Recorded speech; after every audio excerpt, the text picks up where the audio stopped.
political little pudding.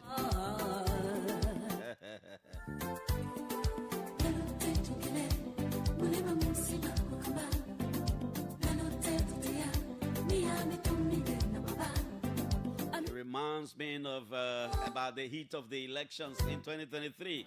Sizzle one, how are you? How you doing? You would say political little pudding. Good morning to all of you. Thanks for joining us. It's a pleasure again to be here this morning. In the midst of all the different discussions from different quarters of the country on different issues of interest to different groups of people, we are here again. It's on a Monday, 16th of February, 2026. Good morning to all of you. Pleasant good morning. The kids are going to be returning to school today. After a very short break, it was a week long. They're returning. Wish them well. They will be beginning the fourth period, moving up to fifth, sixth, and then the marking period exam. Then we're talking about the closure of schools. And then the 12th graders, 6th, 9th, will be thinking about taking their different public examinations. We'd like to extend our sympathies to Blessing Rejoice Nameland, our producer, who lost her grandmother somewhere in Zwedru, Grand County. We want to join Blessing and the rest of the family to say our condolences. Yeah, you're normal. Okay, Monday is the first working day in the week. Too many things to talk about this morning.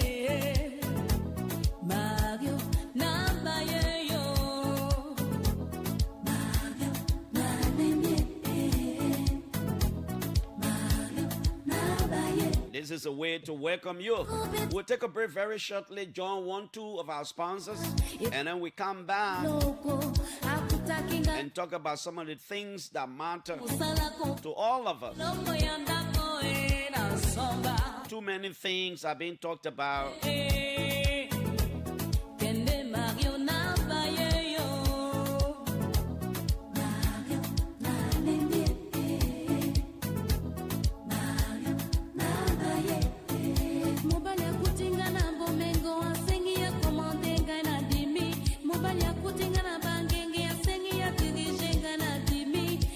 This is the OK Morning Rush on 99.5. At this juncture, we go straight and bring you to this edition of our Fact Check segment from Local Voices, Liberia.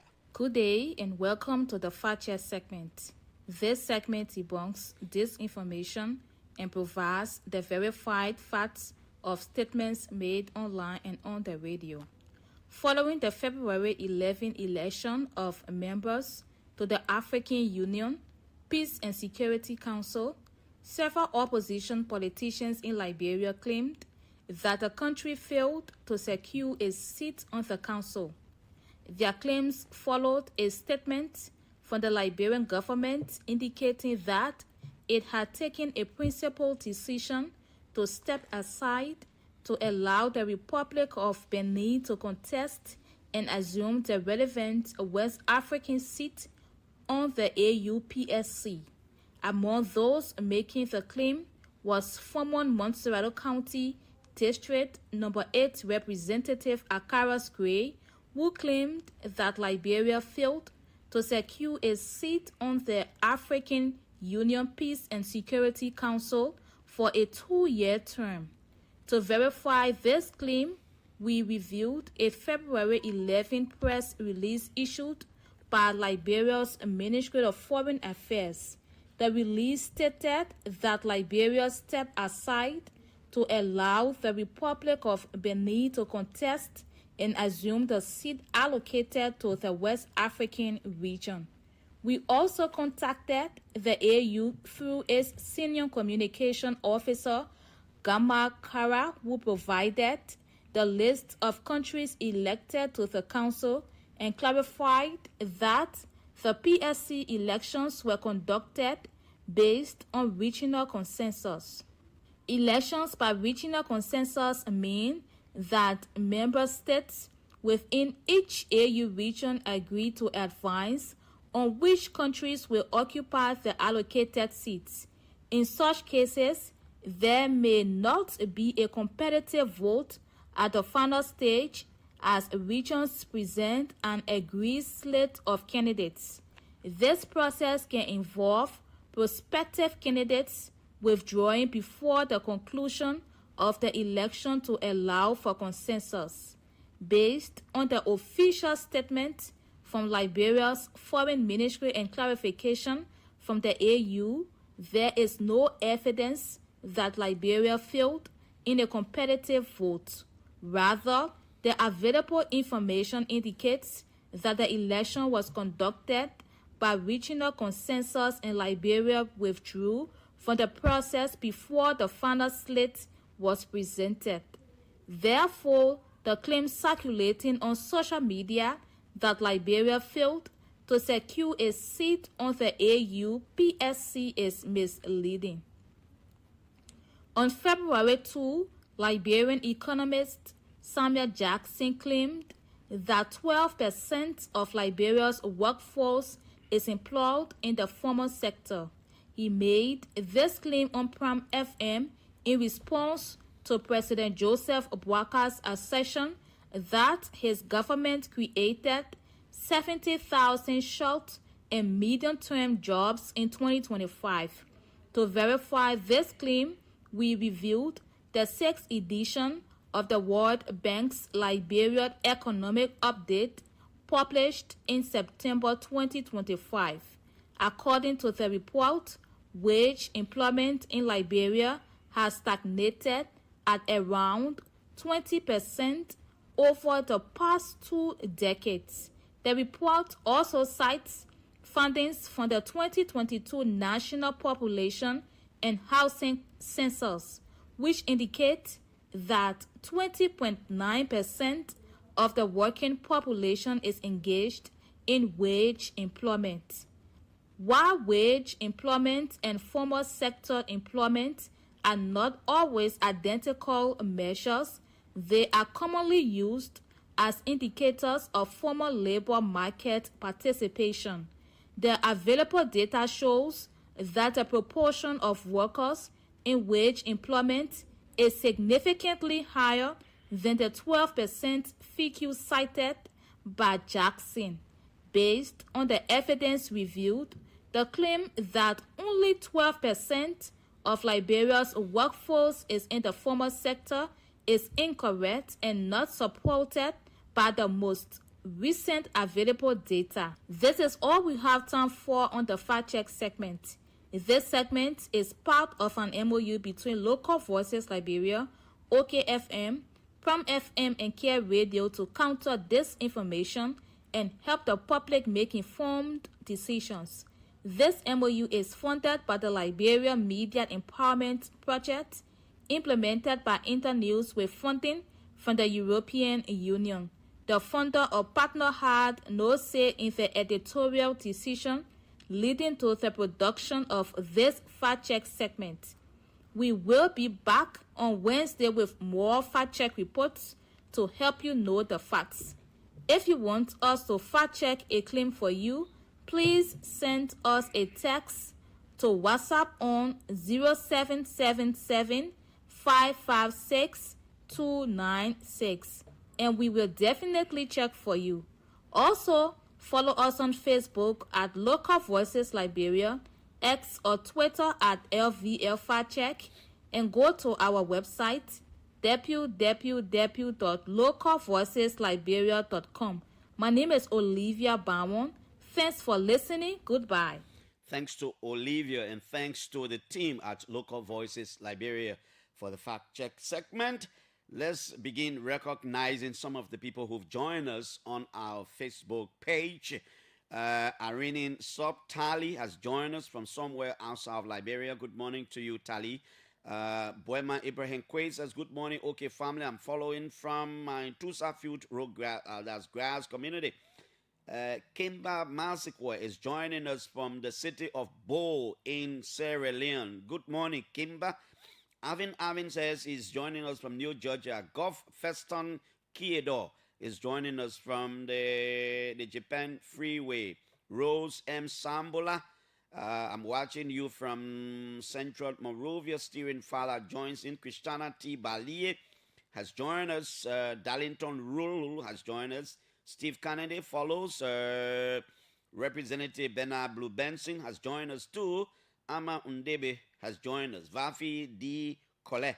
Vavi has joined us from Dixville. Luther Taylor Collet has also joined us. Henry M.K. Jabi has also joined us. Devindo David Sam Zor. Johansson F. Wia, Emmanuel Pangba, Alvin Wulu, James Gaga, D. Lawrence Wallace, James Gaga. My brother is joining us from D Mornings in the U.S. Roland Jodo has joined us. Hillary Collins and the guys are joining. Andrew Va has joined us. Francie Heen Howell Jr. Copo Passaway. My young brother, the assistant minister, has joined us. Sam Zor is also joining us. Political mathematician, somebody calls himself. Novia Samuels is joining in. Robert D. Morley joins me. I'm sure somewhere from China. The Salala district boy. Robert, good morning. Wish you well in your studies. Jerry Grispe joins in. Sam Zor, Harrison P. Bangba Jr., D. Zua, Evans, Dobo, Christopher that's Bembe, and all of you. Thanks to all of you. Let's go to the BBC and acquaint our friends with some of the things making stories. Ghanaian intends to request the extradition of a Russian man accused of allegedly recalling his sexual encounters with several women and sharing footage online without their consent. African and Russian media identified him as a self-styled pickup artist and online blogger in his 30s who had traveled to Ghana to secretly film his interactions with women. Oh, wicked guy. Outlets in both countries claimed the man used a pair of sunglasses fitted with a camera to film some encounters and circulated them on social media, though officials did not confirm this. Speaking to journalists on Saturday, Sam George, Ghana's technology minister, said he had invited the Russian ambassador to discuss the alleged incident. The glasses on the guy's face and always a camera, the guy using it too. So the Ghanaian government, that one was from the BBC. The Ghanaian government has also issued a statement from the Ministry of Gender, Children, and Social Protection on digital sexual exploitation. Oh, that's how they call their own in Ghana. The same thing, Ministry of Gender, Children, and Social Protection.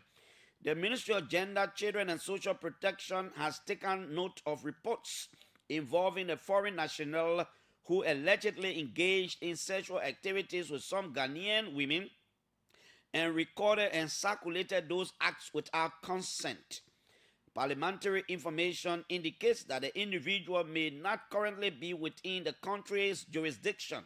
This, however, does not reduce the seriousness of the alleged conduct of the state's responsibility to pursue accountability. The non-consensual recalling and distribution of intimate images is a criminal offense and a clear violation of dignity and privacy. It is important to state that before these reports, the Ministry of Gender, Children, and Social Protection had already been working with the Ministry of Communication and Digital Innovations and its relevant agencies on measures to prevent and respond to image-based sexual abuse. These ongoing efforts include digital safety interventions, engagement with online platforms, and mechanisms for reporting and takedown of abusive content. These measures are now being applied to this matter by the relevant authorities.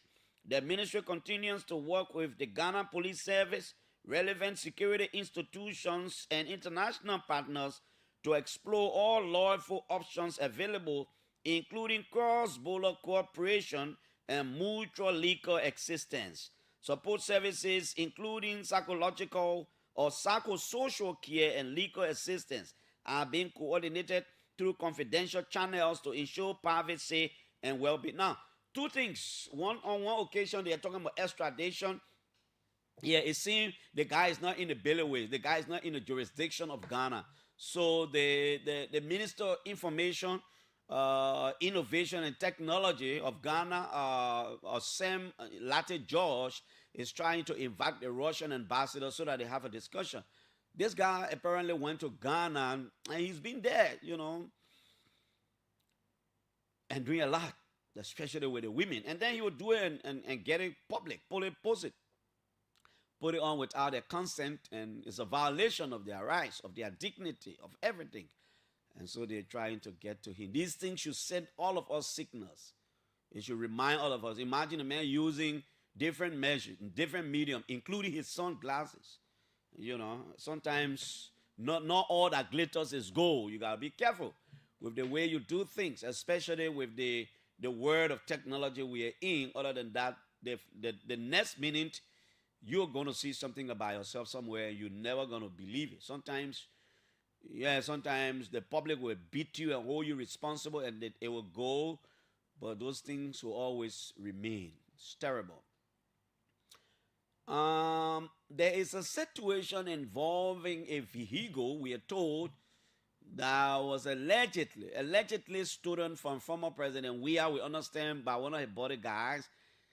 And we are told the head of the LERC, Clarence, bought the car, but there are conflicting accounts of that car. We are also getting information that the guy didn't steal the car was his. And so we are not going to make any further comment on that. I am sure the Liberian National Police has taken seize of the matter. So I see all the ratings on Facebook. People are judging Mr. Carter guilty with all kinds of characterization of him. Other people are acquitting him. Let's wait. Let's see what the police investigation preliminary, because I got two documents as far as the Ministry of Transport registration is concerned. I got two documents right here before me. The first one they sent to me is this one.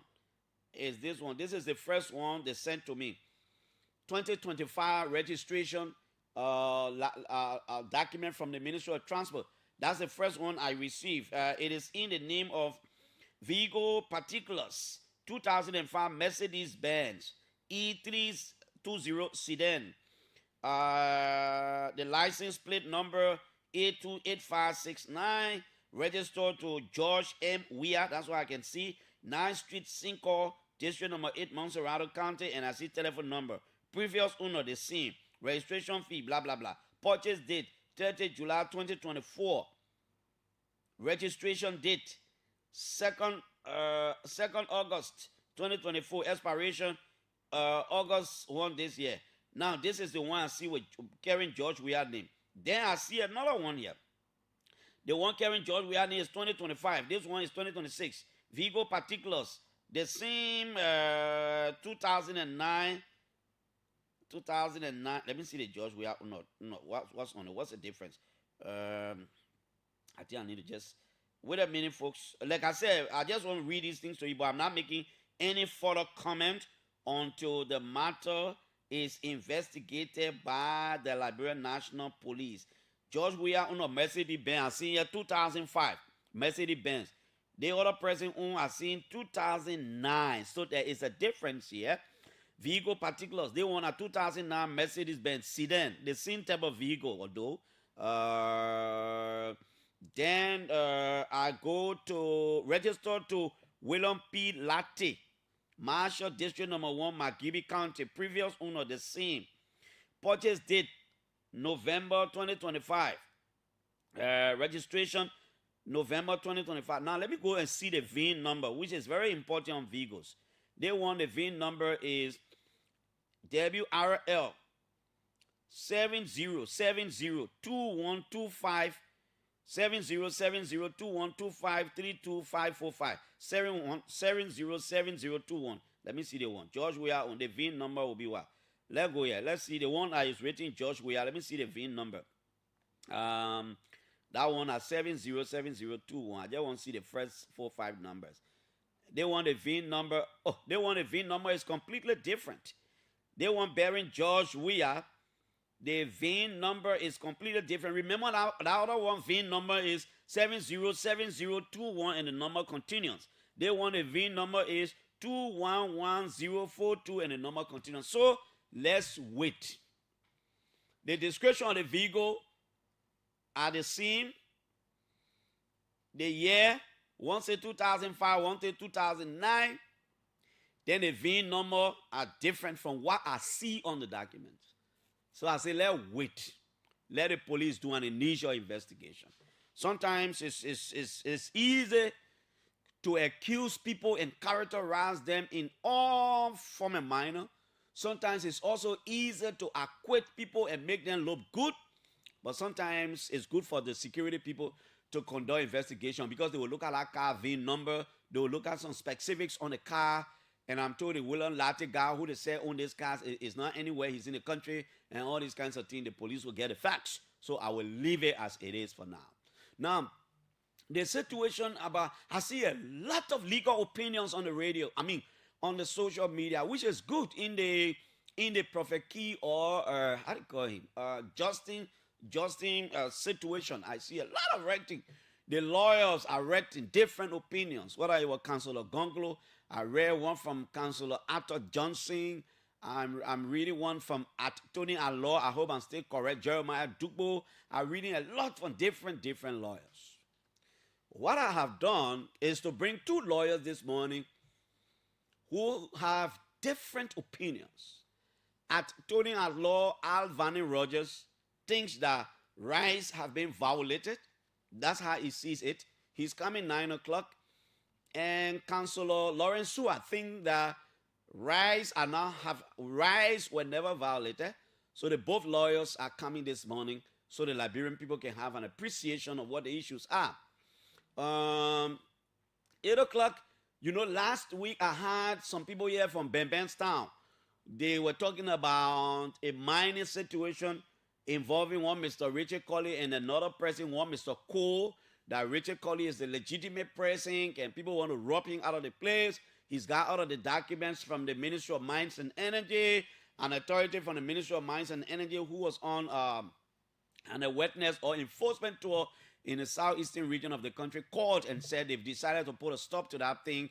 But somebody was accused, one younger, he was accused of being the mastermind, firing gun and inciting people.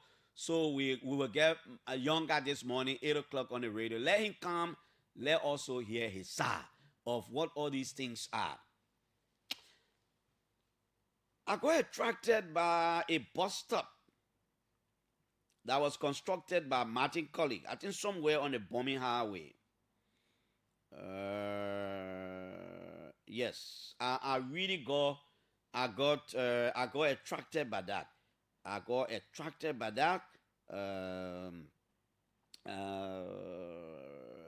So in the library, I don't like to say when people say state of the art. Sometimes I get uneasy with the usage of that word. It don't sound that way to me, but I think it's something good. From what I see, from the photos I see, and I think there are a lot of things they got there. I'm told they have Starlink, the high-speed Starlink. I'm told they have a digital satellite television system there. I'm told they have solar panel lights and LEC connectivity is also there. They have RAM. They build RAM for disabled people. You know what a RAM is? That thing, they can make it flat where the weak and just roll over. So it's not going to create uneasiness to these disabled people. And I'm told they have sitting capacity as well as customized chair. I thought to talk about this a little bit because I think he's doing well. Yeah. In all fairness, I think Martin comes from Bong. He grew up in Montserrat and those kinds of things. And I'm thinking, why did he do that on the Bombing Highway? But not just that. He did not just build one funny thing and just, he built something and he put a lot of capacities. So, for example, if you're waiting for a car and you're right over there, you're able to sit down and watch the television.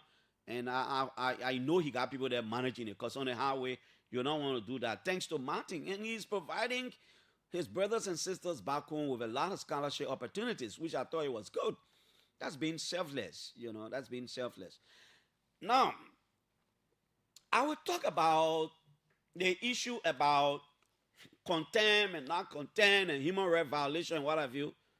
I will not talk about it from a legal perspective because I have two lawyers coming and I am not a lawyer, so they will come to talk about it. But you know, like we already said, like we've always said, we have a country where one of the surest ways of gaining public recognition,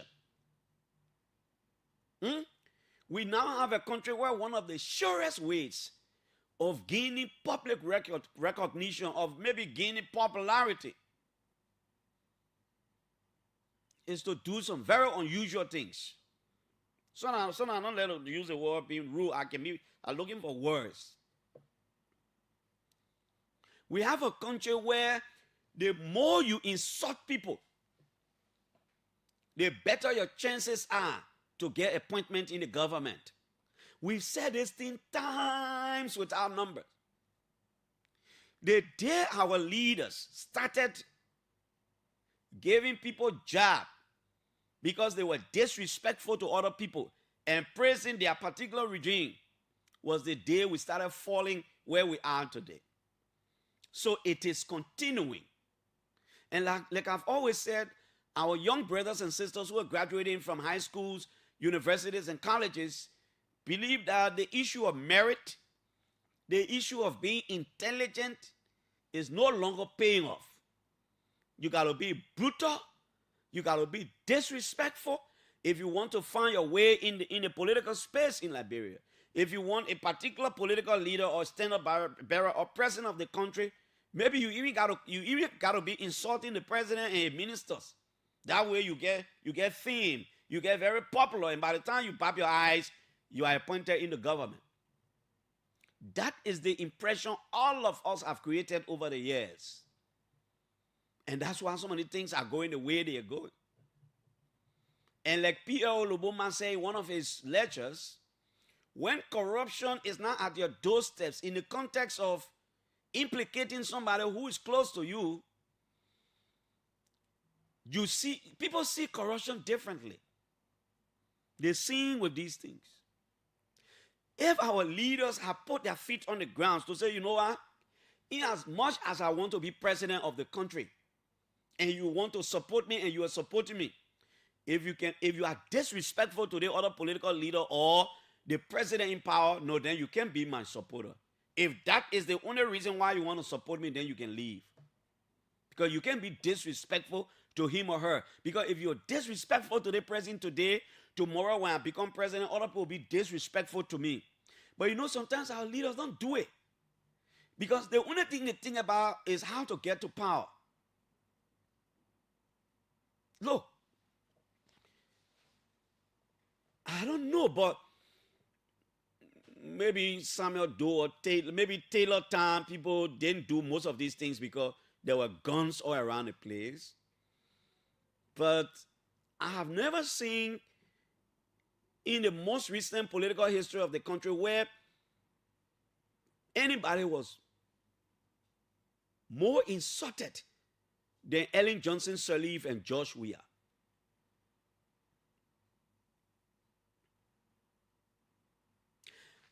Representative, that's why, that's the reason if you hear Yeke Koluba say, oh, that violation of people's rights and stuff like those, representative, there are many evidence of instances where the current president, President Boakai, used to be, when Representative Koluba used all the unpleasant words against Josh Weah, whether that his wife or whoever, and the current president being an elder, all of them could not even muster the courage to bring Yeke to a check that time to say, you can't do this. I am an elder of the land. I appreciate your support. But we got to call you to order. This thing should not continue like this. Yesterday we used to say, on many occasions I used to say, it is not about Josh Weah. It is about the office of the president. It is about the presidency, the sacredness of that office. But nobody listened. Nobody listened. For them at that time, it was about power. It was about election. So those things were not insult. Yeke was just being bold. He was just being honest. He was just being to the point. But no, that was not the case. And insult have just become a new normal, to the extent that even government officials, when people disagree with the government, they use words on them. And the people in power, their hirers, the people who gave them jobs, don't call them to order. That is the level to which we've gone. So people just brave to curse. Everybody will not curse. Sometimes people say that's upbringing, and I agree. But sometimes I also believe it's beyond upbringing. It is about recognition. It is about making people to know that, yeah, Paco, you're strong. So you say things about people, you insult people, you characterize people. The people who are supposed to post up to you to say, you can't do this. They will not do it. They're not small cursing people curse here. Now, the same people use all the bullets on George Weah and other people. Then they decide to turn the bullets on some of the people who are supporting them now. They jam. They can't criticize. They can't say anything. Because they don't have anything it takes to criticize. Because people will always say, what did you say yesterday when it went on? But I think it should be beyond power. It should be beyond elections. It should be about civility. It should be about civilization. It should be about factory of words. Not just saying things to people, insulting people the way you want.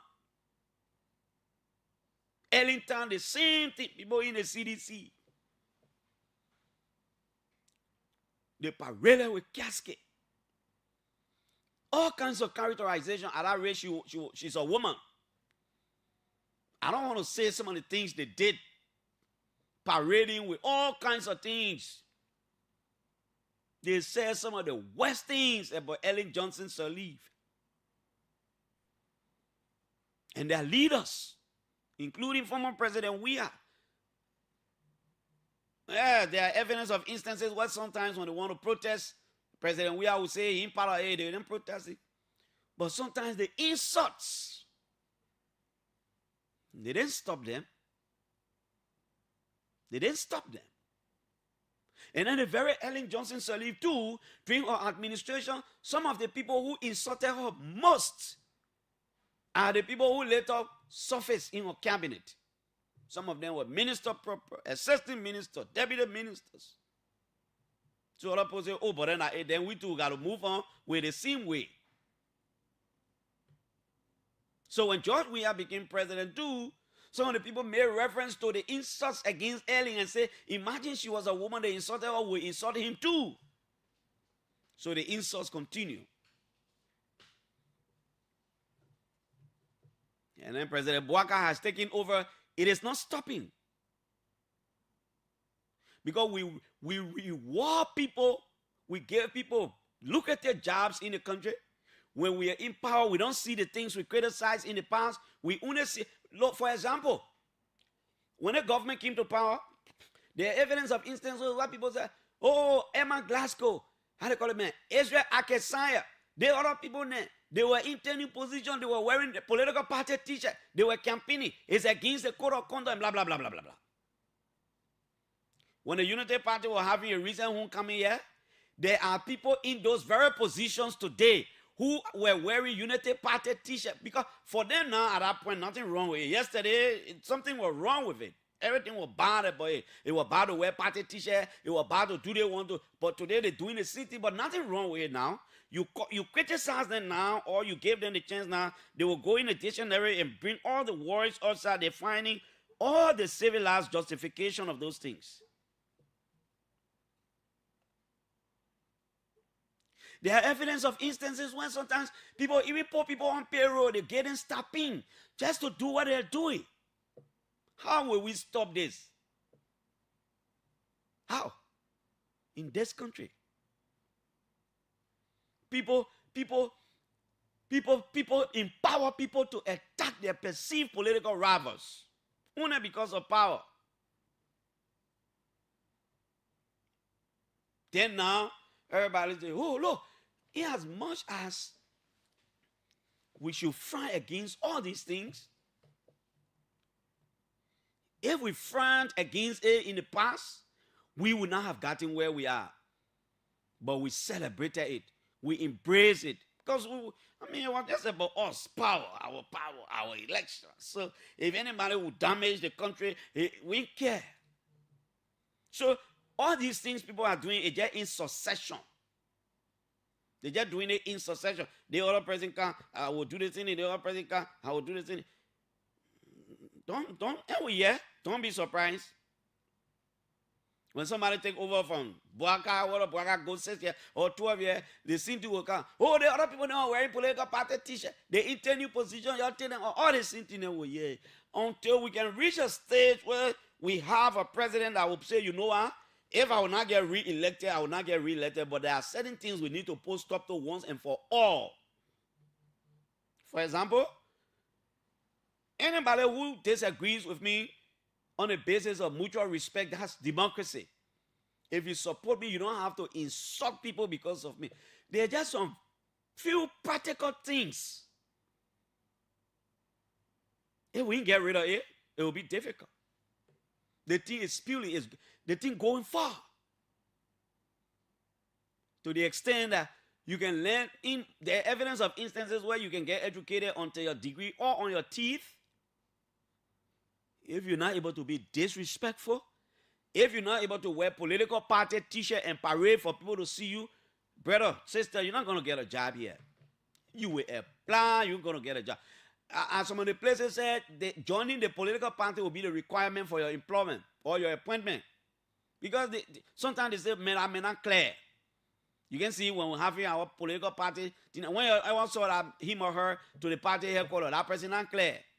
My man, you got to be clear. For then the interpretation of clear, you gotta prove some loyalty to us and our political party. And everybody is guilty. Everybody. So you see how the country going now. There were times in the country to cause woman call it was like an abomination. By the time you do, everybody say, who told that thing here? And everybody can check. They're looking around to see the child who said that. But this time when you do it, even to the extent that even in the traffic, when you driving, taking your own time, you driving, somebody just come near your car with keke or motorbike, they throw something for you to bring your glasses down. You're thinking that they want inform you on something. By the time you bring the glass down, they will cuss your man.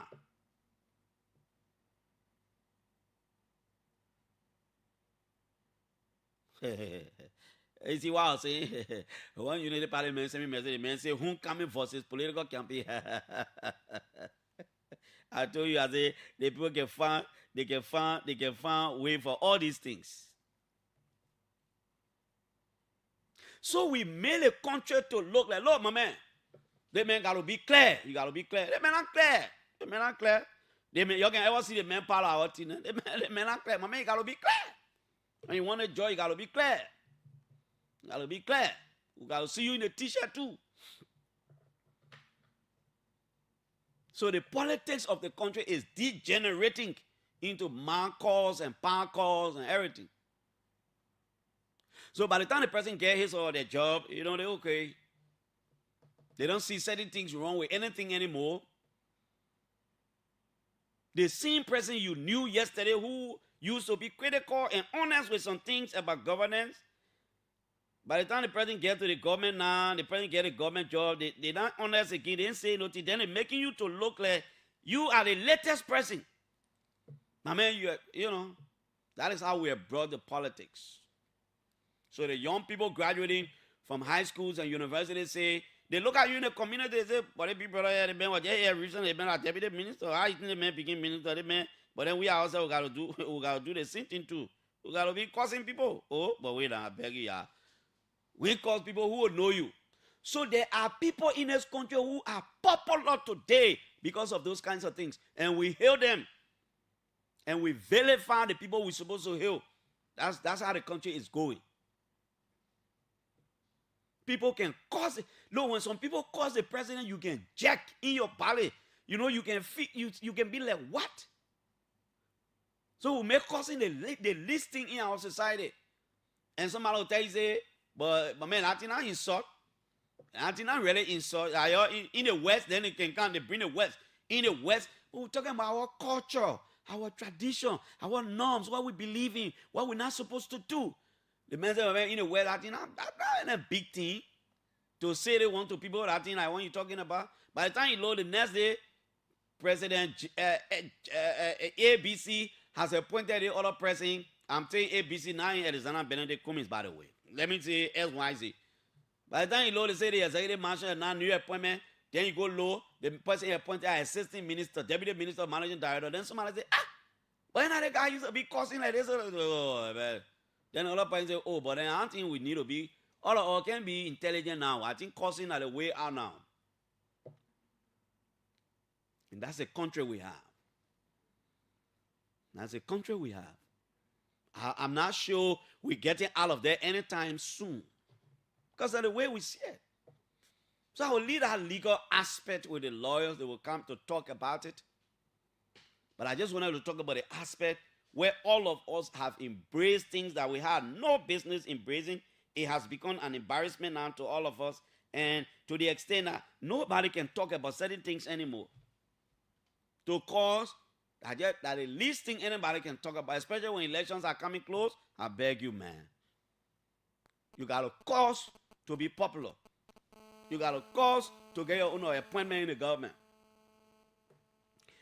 I'm trying to go to Lofa County to talk to James Colley, our Lofa County correspondent. There was a situation at the Unity Party office in Vonjama.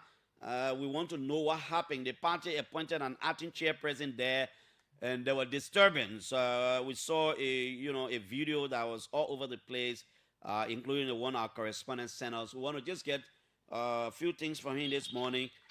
James, good morning. Are you in Vonjama? Yes, I'm in Vonjama, sir. How are you? How is Vonjama? Well, Vonjama is good. Just that we are bereaved on this Valentine Day celebration. We lost 3 different young persons in Vonjama. How? We went to the Jalame waterside to celebrate the Valentine.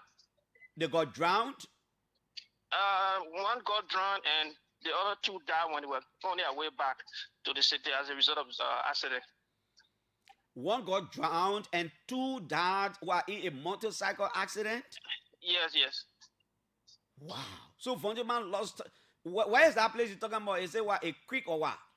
There's a river between Guinea and Liberia. At this time now it is dry, so during holiday people go there to swim.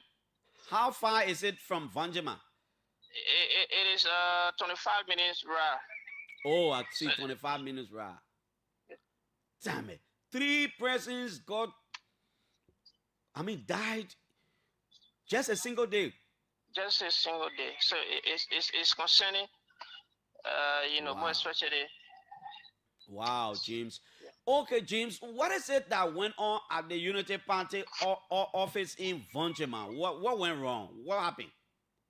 So we saw a setup that was done in the morning in the name of inducting the newly appointed acting chairman for Lofa County, Akwe Isia.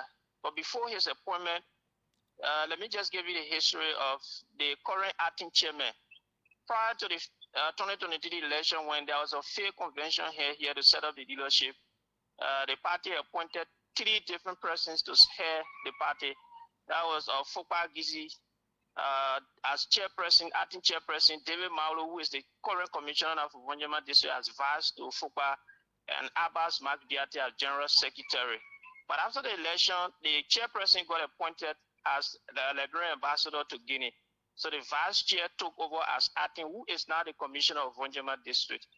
But it was surprising to them on the 2nd of this month when the national chairperson, Dr. J. Luther Tape, served a communication asking or appointing Akwe Isia to serve as acting chairman for Lofa County from now onward. But then the party leadership here raised some concern, including the district coordinator, that while the national chairperson picked somebody to serve as acting chairperson, when the current acting chairperson has now resigned, and again, Akwe Isia in question is not member of the executive committee at the level of the county. So they rejected the appointment, they did not acknowledge the appointment. Despite the dissatisfaction expressed by the leadership and some communication, I'm told, sent to them, sent to the national chairperson, he still went ahead and sent a dedication to have Akwe Isia inducted on the 14th. When the program was ongoing, we saw some supporters of the current leadership that went in to disrupt the activity. The Liberian National Police here in Lofa County had to move in to restore calm at the event. Now, so that's what I was coming to ask. So the person who I don't want to say Luther Tapper, but the person who the party appointed or Luther Tapper, but let me just be I just want to be on the safe side. So the person who the party appointed to act in Lofa has not been in the party's ranking. He hasn't been in the leadership of the party.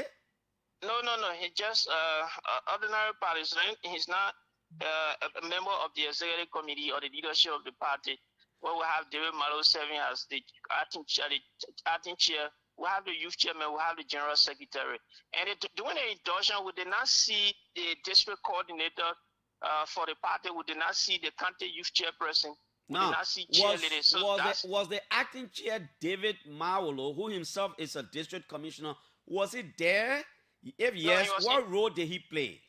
He was in Morovia, and that was the question we asked the team that left from Morovia. Why are you doing induction ceremony without turning over from the current acting chairman? The acting chairperson was in Morovia, but we have some of his team members that were here. Do you know who headed the induction team from Morovia? We did not get his position. We kept asking him, but later we got to understand that they are not even executive member of the party at the national level, because we question the acting chairperson and some hierarchies of the party at the level of the county who said they did not recognize those that came as being member of the executive committee at the national level. So, in other words, the induction ceremony did not take place? It did not end in on a good condition, though while the hall and pool was going on, the current the appointed chairman was asked to take the oath, and they just did it under that kind of attention. Oh, in the midst of all that thing that was going on, still he took the oath and he was inducted. He just took the oath and he was inducted while the other side people were throwing stone. Did anybody sustain injury?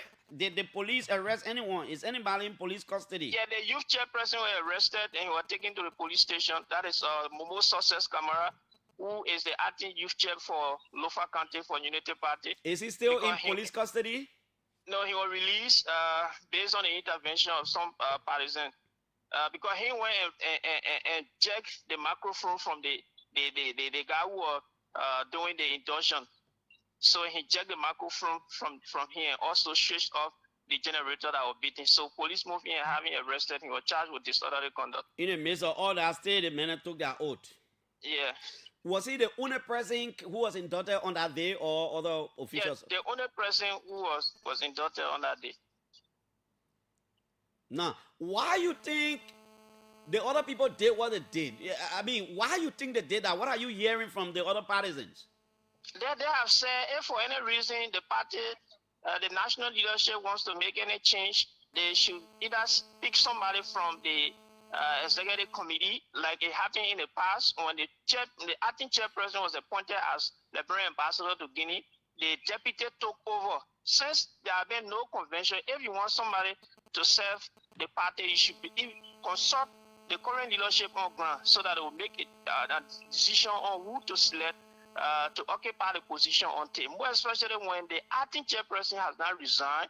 During the president visit, he met the current leadership, was headed by Honorable David Mawolo. So why would the national chairperson pick somebody outside of the executive committee? Okay. That is a concern they are raising.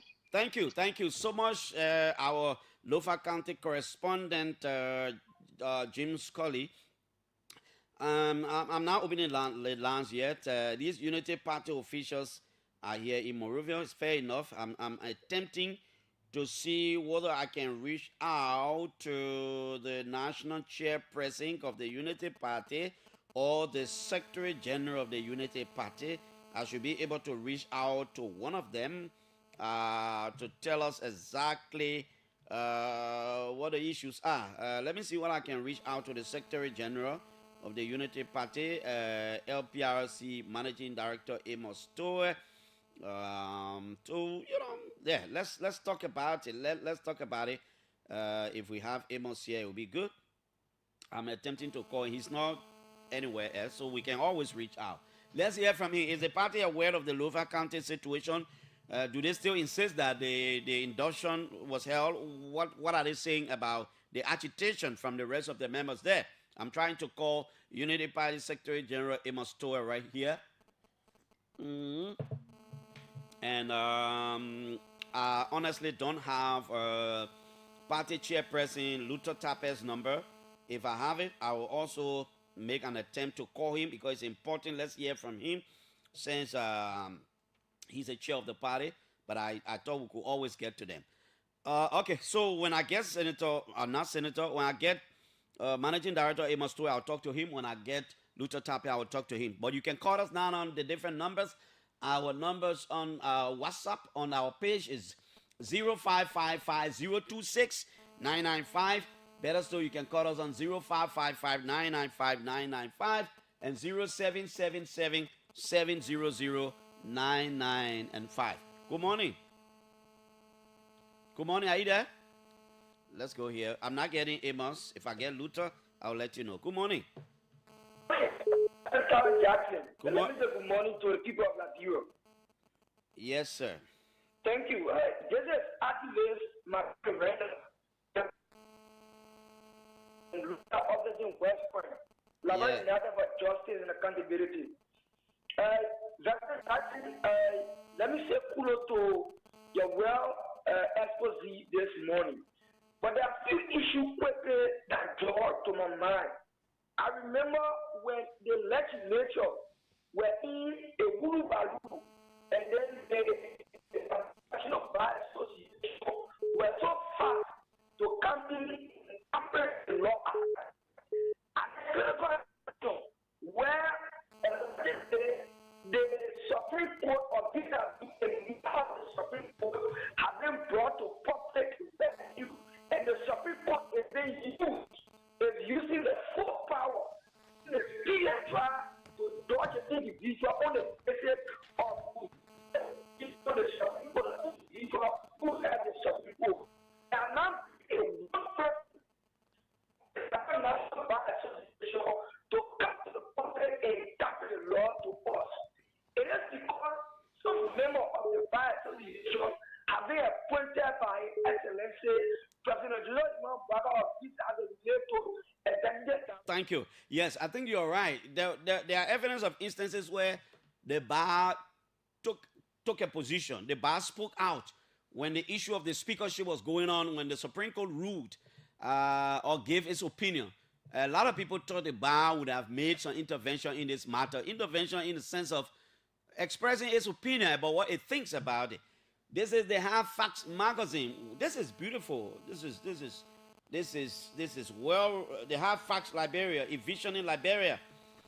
This is a making of several Liberian journalists, the authors, Mamadou V.O. Salif, Moses Zanga Jr., Sewa Nana Ba, Robert G. Mela, and my brother Romeo Topa, a composition of different journalists, man. They have facts. I don't know whether it's on sale, but I will ask them. But I have a copy. You can get yourself a copy. Call any of the journalists whose name I've called, and maybe you can get yourself a copy of the Half Facts magazine. That's how it is called.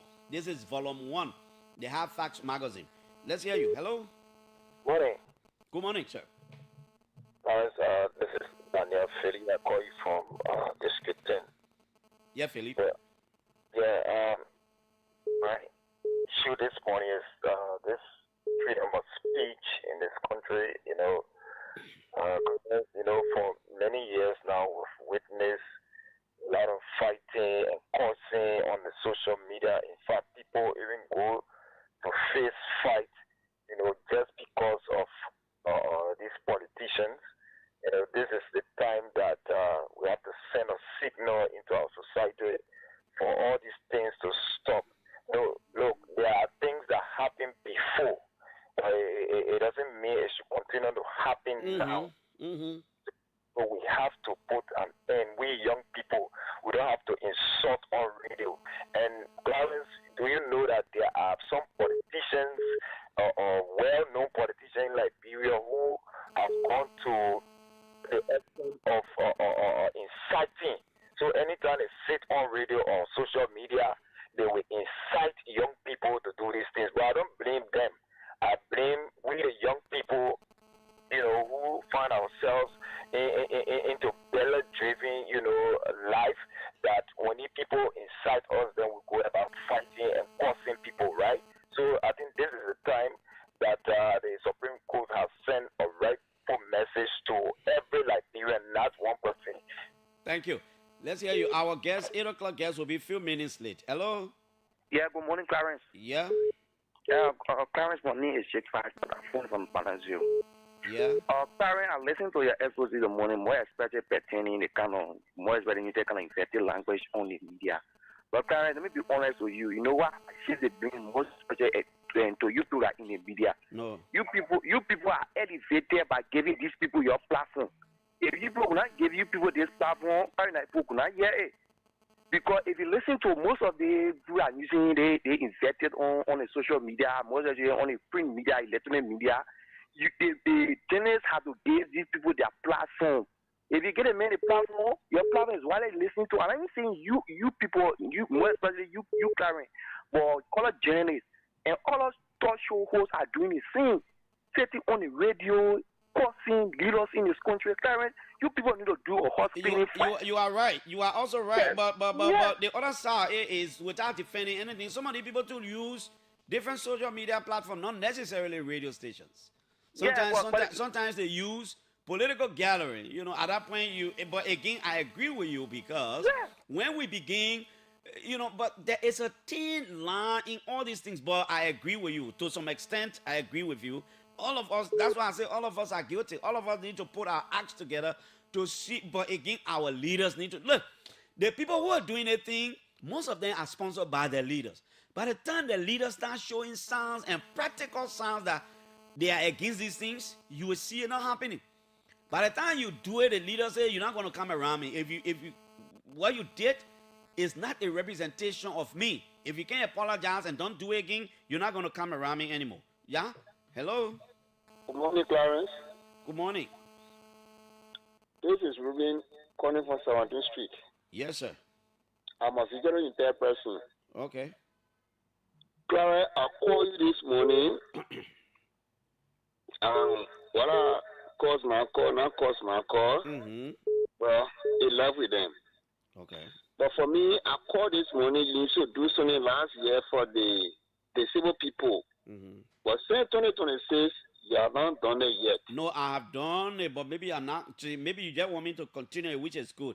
I know you're talking about sometimes I open particular line. Most of the times I do it on Thursdays. Yes. Yeah. And I agree with you. I have the public impression that people want me to continue that particular portion of it. I will work around it. Okay, so Clarence, like you saying, come to a job business. For us as disabled people, I'm sorry, but I don't know, because we can't cause my cause, but we can become deputy minister or assistant minister. But for us, just past government and present government, how much deputy or how much director you see is not what you see. Well, I will say to party. But because of what we do, that we have plenty of qualified disabled people. Right now, open your line to say all disabled people are qualified. Like I get associate degree or BSc, they'll bring you to my office tomorrow morning. You will see a lot of disabled people will bring it to you. But the past government, the present government, we are not getting job. Then they say they are taking our children from the street, or they taking off on the street. Tomorrow we are not having to go beg. But we can't get a job. If you apply to any ministry, they just sit on their desk. They say the emergency, they make your photo water can be served. We are not getting it. So please, I think the thing you should do to open a line. I will do it again. So you can. Thank you. So you can express yourself. We're still hoping we can get younger very shortly. Hello. Good morning, Piso. Yeah. Good morning to you and your family and the OKFM family this morning. My name is Prince Myers. I call getting on all the division avenue in Chocolate City. Mm-hmm. People, I appreciate you for your work you do. I saw you disobedient, whole lot of material, river, cleaning around Monserrato. To the issue, Clarence, what you do, they will lay after you. They man cause, they lay after the current government. Clarence, Can we, is there any way that we can put a stop to it? What do you think? What's your idea? We can put a stop to it. We can put a stop to that. That is the reason why you have people in the land now are looking in that direction. Karen, it shouldn't be only on social media or people who call on radio. No. They should look at the Ministry of Information too. That's not something you're going to do. You sit at that ministry and you force a former president, countable people in the country. That's not something that. No, that precedent need to be set on so many people that don't know that. Okay, we're not taking any more calls. We'll take a break, play you some of our pay for jingles, and then when we come back, we hope our guests will be. Look, I saw one photo. Not photo, video. The president of South Sudan, Salva Kiir. Maybe my technical man can put that thing on our screen so you can see it. Man, yeah. If it wasn't for politics, I was just thinking that man. They play the president of South Sudan. He's not well. The old man need real bed rest. But guess what? The man will not rest. The man goes to the. I'm sure that was our situation in Addis Ababa. The man barely walk. He barely walk. The man. But still, he's president of the country. He is president of South Sudan. The man can even walk. Let's take a break. Let's join ST Travel. We come right back.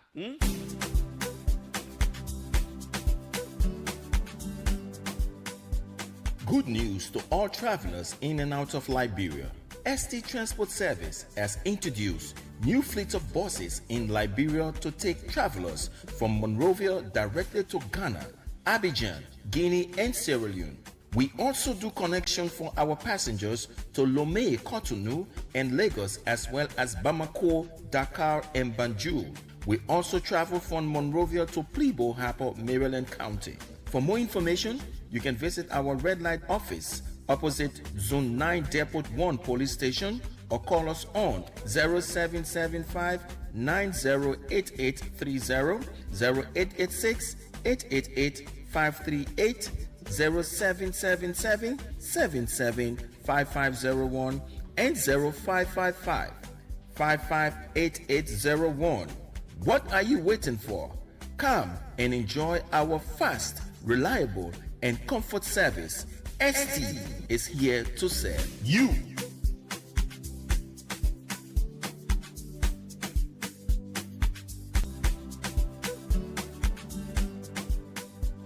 Good news to all travelers in and out of Liberia. ST Transport Service has introduced new fleets of buses in Liberia to take travelers from Monrovia directly to Ghana, Abidjan, Guinea, and Sierra Leone. We also do connection for our passengers to Lomé, Cotonou, and Lagos, as well as Bamako, Dakar, and Banjul. We also travel from Monrovia to Plebo Harbour, Maryland County. For more information, you can visit our red light office opposite Zone 9 Depot 1 Police Station or call us on 0775 908830 0886 888 538 0777 775501 and 0555 558801. What are you waiting for? Come and enjoy our fast, reliable, and comfort service. ST is here to serve you.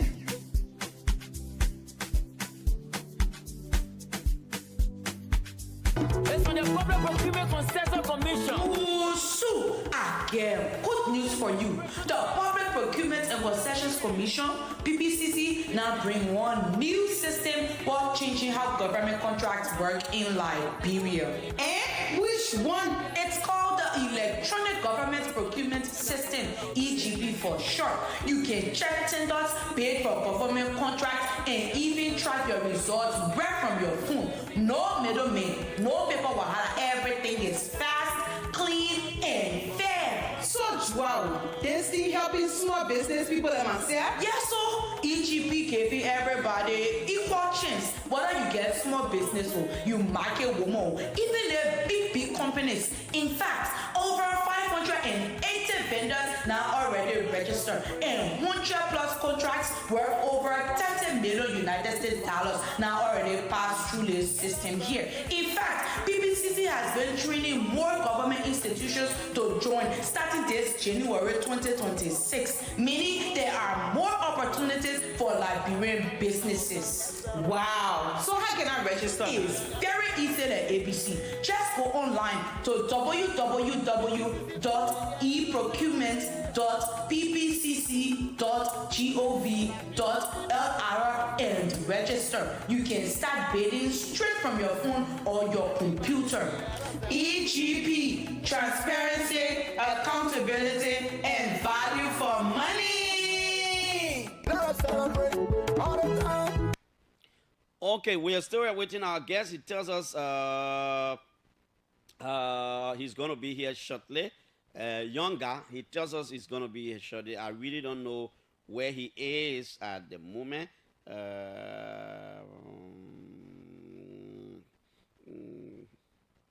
Well, he will soon be here. Isaac says he will soon be here. So I want to also take a little break. No, let me go to the Vice President for Universities Relation, Councilor. I'm sure he's a councilor at law now. Councilor Norris Toel. Let's keep busy a little bit. The University of Liberia is celebrating its 75th anniversary. It turned 75-year-old yesterday. It was February 15. And I'm sure UL administration is celebrating a diamond jubilee. Let's hear from Councilor Toel what some of the things they're doing. By the time our guest show face, we'll leave him and go straight to our guest. Councilor Norris Toel is here. He's responsible for university relations. Councilor, good morning. It's always good talking to you, man. Clarence Jackson, good morning. It's a pleasure. You are a partner, a friend, a stakeholder of the University of Liberia. We are in celebratory mood this week and all this year, Clarence. The university is celebrating its 75th anniversary. It was founded on February 15, 1951. So Sunday, February 15, 2026, made the university 75-year-old in this country. So we are very glad to be on your radio station to talk to you about some of the activities that we plan to do. We started yesterday with a Thanksgiving service on our Capitol Hill campus. It was a service that brought together university family members, government officials. The UL alumni chorus performed, they came down from the U.S. to perform during this festive season commemorating the university's years of existence in impacting our country through learning and teaching. So we are happy. Yeah, so was it just a celebration yesterday or is going to continue? And what are the other activities or events or whatever programs that will commemorate the celebration in the coming days? Yes, it's not only yesterday, today, this morning, as I speak to you, we are doing a university-wide parade around the Israel community in Mount Barclay. We're going to march through the principal Kakata Moravia Highway, wearing our T-shirts, showing our banners, our emblems, our logo for this celebration, and our UL band will be there. So we'll celebrate through that highway and go into our Fender campus. So that's going to happen this morning. As you know, these celebrations also coincide with our 105. Is starting today.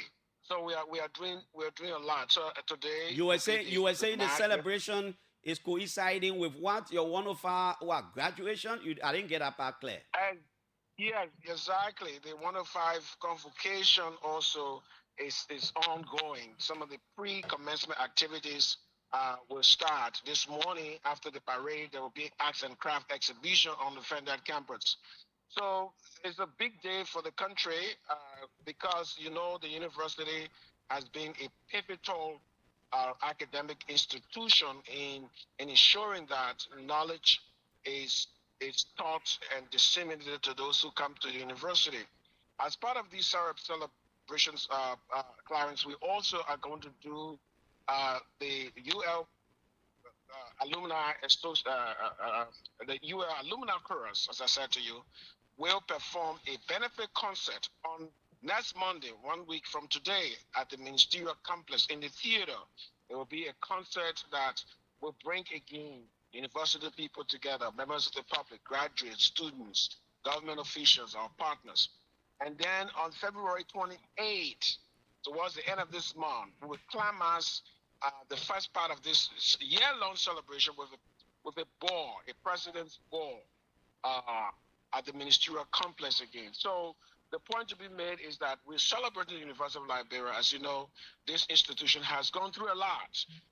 From the time it was founded to where we are now, we had our challenges. We overcame some of those challenges, but the challenges remain. We are addressing those challenges. We want victories more than challenges. So our president, Dr. Lady Mapaya, who also just celebrated her 1 year in office, is decidedly convinced that the future of the University of Liberia starts now. So we have a team for this year's celebration, from our foundation to our future. That is the team of this year's celebration, Clarence. And we are very excited to partner with you, Oakwood FM, as we talk about the university's role in the nation's transformation. We have been... Go ahead.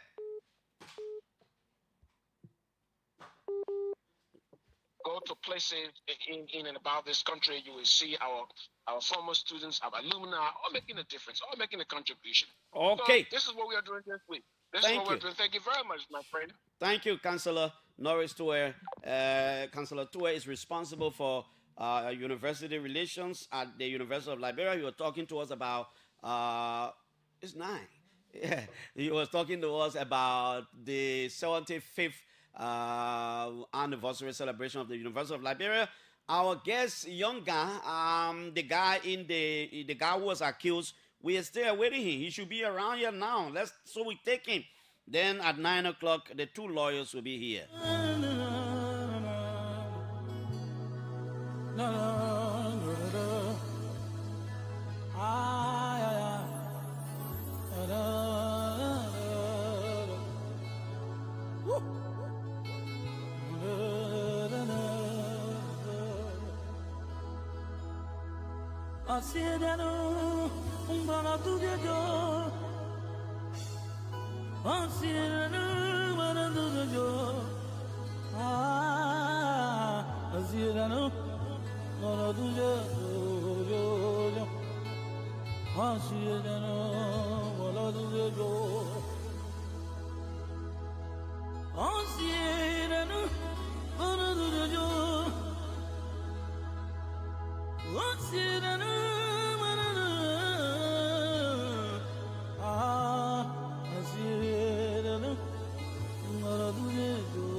Still waiting our guest.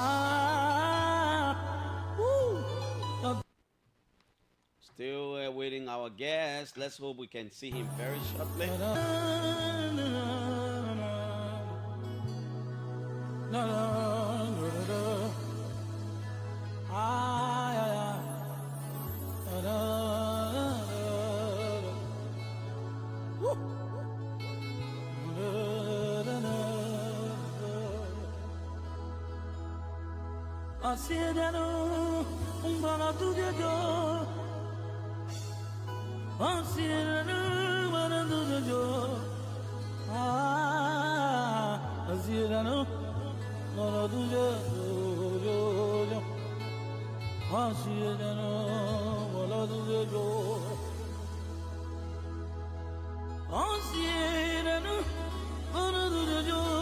hope we can get him very shortly. This is the Monday, February 16th edition. The OK Morning Rush. We're here.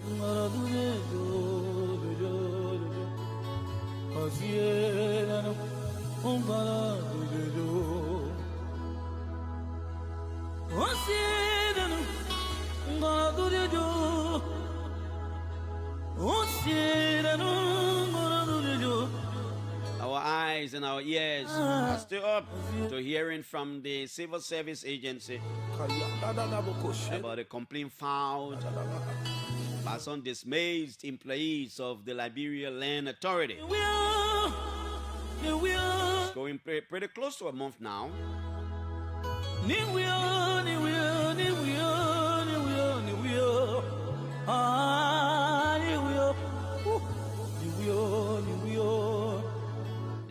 This is a soul-stirring, grateful song. Somebody has just sent me an emotional text message.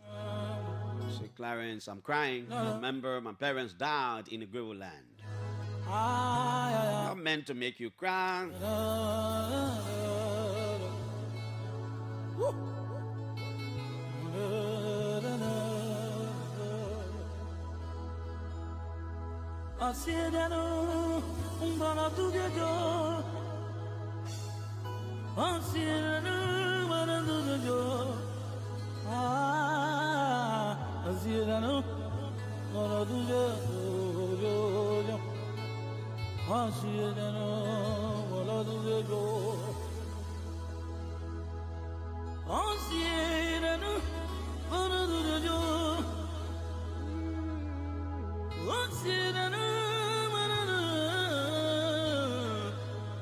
You know, Christ did absolutely nothing, but they nailed him on the cross. And that's in fulfillment of scripture.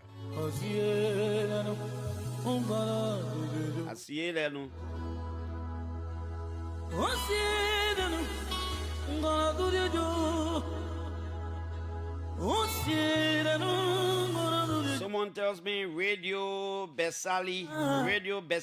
I hope I'm pronouncing it rightly. In Lower Bombing County is relaying. My friend Fresnot tells us that his radio station is relaying this edition of the show. Thanks to the management of Radio Besali, way there in Lower Bombing, relaying this edition of the show.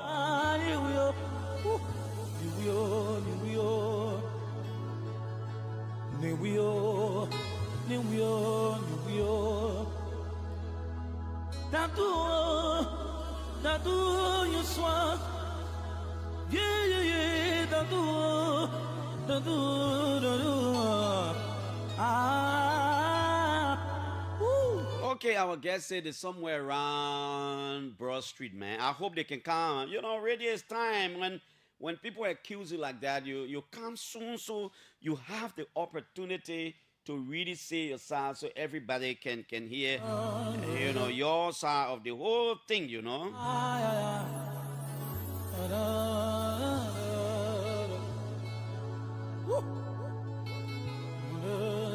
So we're still waiting there. It's almost 8:30. Wow.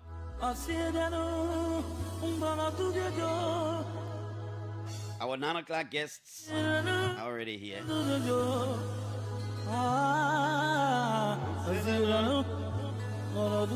A friend of mine said, Clarence, you have lifted my spirit this morning. With this worship, thank you, Jesus, he says. Let's have a sober reflection. All of us collectively.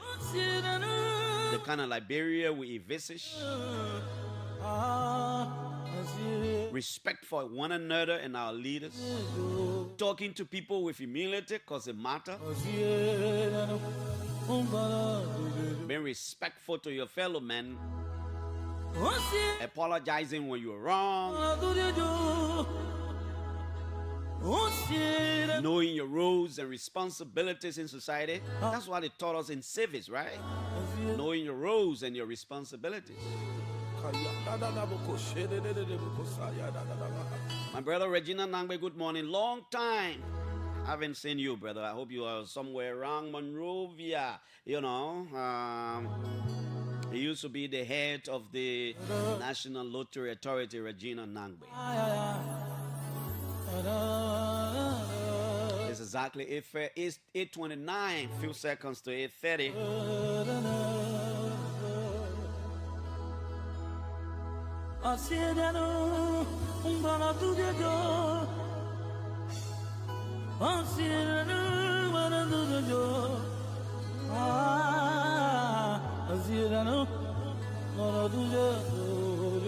It seems this song is touching a lot of souls. The guy said, Clarence, you touched my soul. This means a lot. Arabaku say.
Where's Jalawa Tompo, my friend?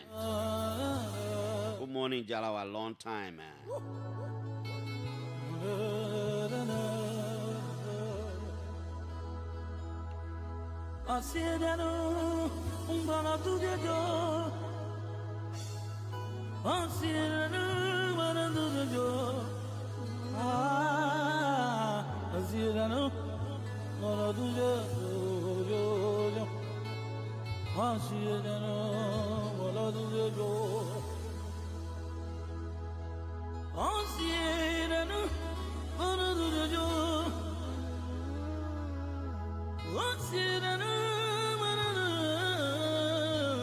Oh, wow. The song is so touching, you wouldn't believe it. The kind of messages we're getting. It's a prayerful song. At some point, emotional. At some point, courageous. Sometimes you take courage. You hear these kinds of songs. Builds you up. Sometimes it breaks you down. Reflecting on some of the things. But it's okay. Our guests are around. We hope we can get them very shortly. Other than that,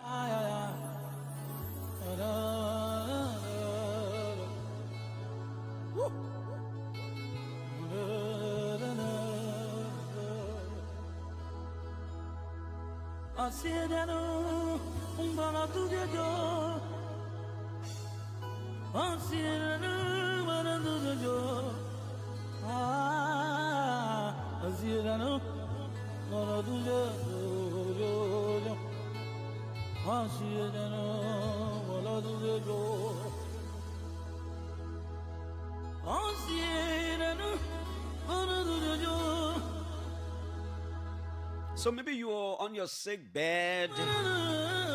You are bereaved, like my colleague, my producer, Blessing Nimlin, who lost her grandmother in Zwedru. All is not lost. You're sick. You've been admitted for many months now. I hope the song is lifting up your spirit. That's God. He's always been God. And at some point when you think he's giving up on you, that's when he show up for you. Be courageous. Maybe you just want to wave your hands. You want to wave your hands on your sick bed. Say, God, I believe in you. I trust you. You've never let anybody down before. You wouldn't let me down. I will rise up again from my sick bed and I will serve you. I'll go back in the community. I'll celebrate you. You are the God not only of the faithful, but of the unfaithful. Maybe you're going through a difficult time. Just reflect. Maybe you think you're going through a lot. Look at your environment. Sometimes you appreciate God when you look at your environment. There's life.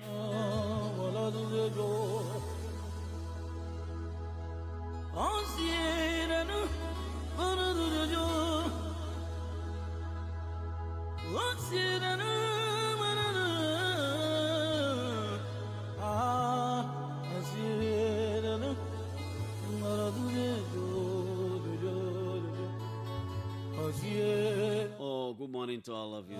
Deeply inside. Anthony Benedaccius Robert. This is not a palaver thing, my brother. The dollar sign, good morning. Isn't this a prayerful song? Isn't it a song of strength, a song of courage, a song that restores your hope? Especially at the time when you're hopeless, when you're going through a lot. It's not a song for the strong, it's a song for the weak.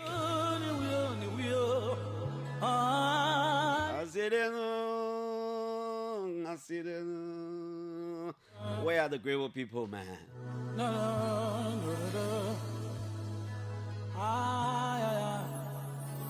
In the next 5 minutes, our guests tell us, Clarence, if we come with you 15 minutes, no problem. Well, if they don't come in the next 5 minutes, we'll make a determination, man.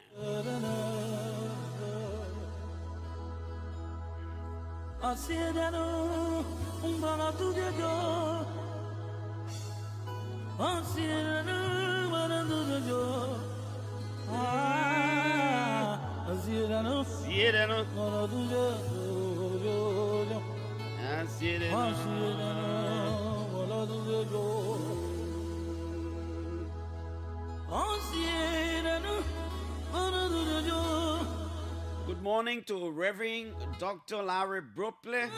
In the courtroom, he's a counselor at law. In diplomacy, he's a lecturer. Dr. Bropley, good morning to you. Good morning to all of our pastors, our deacons and deaconesses, our imams, and our Muslim leaders. Peaceful coexistence is what we encourage. Maybe you lost somebody dear to your house. I saw my brother Emmanuel when you post recently about his dear late wife. It broke me down, you know. Young couple. Emmanuel, I want you to take courage this morning by just listening to this song. You gotta be strong.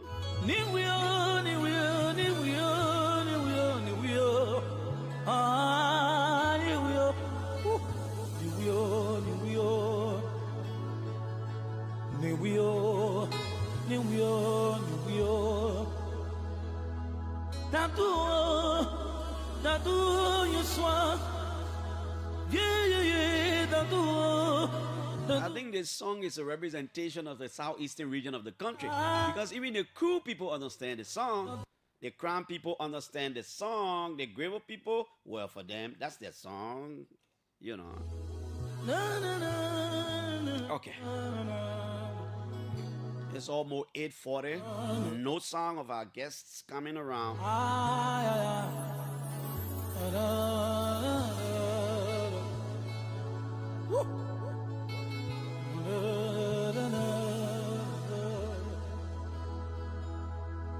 Anciano, barato de jo. Anciano, barato de jo. Anciano, barato de jo.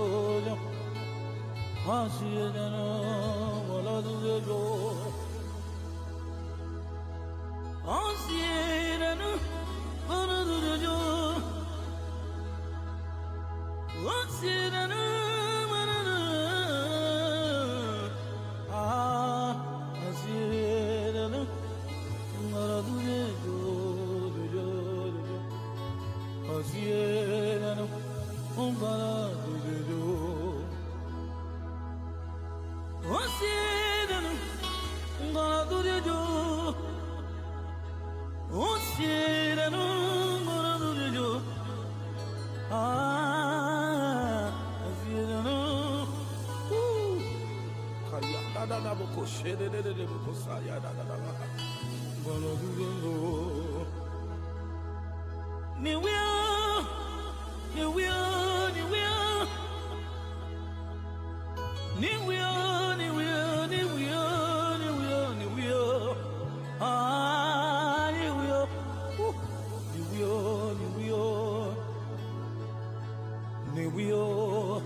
Anciano, barato de jo. Anciano, barato de jo. Anciano, barato de jo. Anciano, barato de jo. Anciano, barato de jo. Okay, so what we'll do, we'll give our 9 o'clock guests the time to come in. So we start and give them long time. We'll reschedule our 8 o'clock guests. We'll reschedule them, even though they are around, but we'll actually reschedule them because of the time. I will talk to a young guy, we'll reschedule them. Because I want them to have the full hour too now to have a discussion. So if the 9 o'clock guests, if the both of them are around, our producer can usher them in, then we can start the 9 o'clock discussion by now, so that we have a lot of time. This is also good for us. We'll reschedule the 8 o'clock guests. I promise I'll bring them back.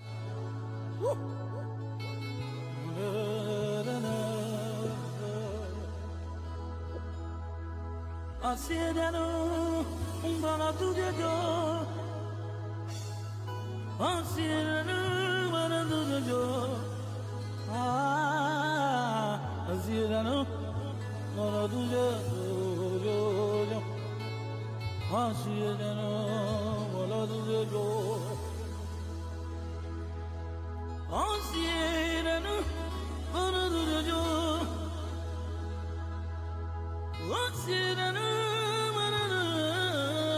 Okay, it's so good, you know, to give them more time. Instead of the 1 hour, then we're going for 1 hour, 15 minutes, which is good. Both councillors, Lawrence Sua, Lawrence Sua and Tony Alo Avani Rogers, they are here. They see the recent Supreme Court action from different legal perspectives. And so they are here. Don't mind them, they are lawyers. They are colleagues, they are friends. Sometimes it's good to get them to hear their different perspectives.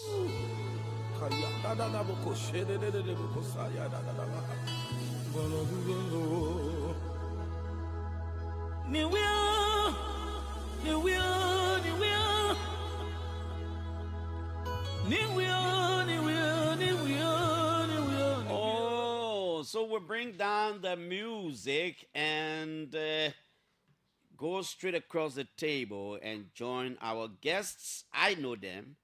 I will just call their names, but they will have to do sing because I want to see the people watching via the social media to match the name with the face.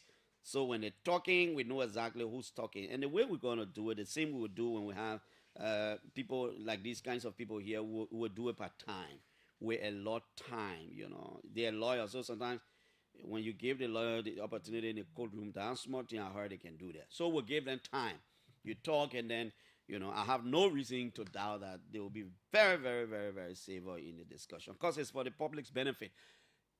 Everywhere on social media, a few minutes ago, Councillor Kanyok Bagbala sent me his. Everybody is writing, should I say, a scholarly paper about the recent Supreme Court action in the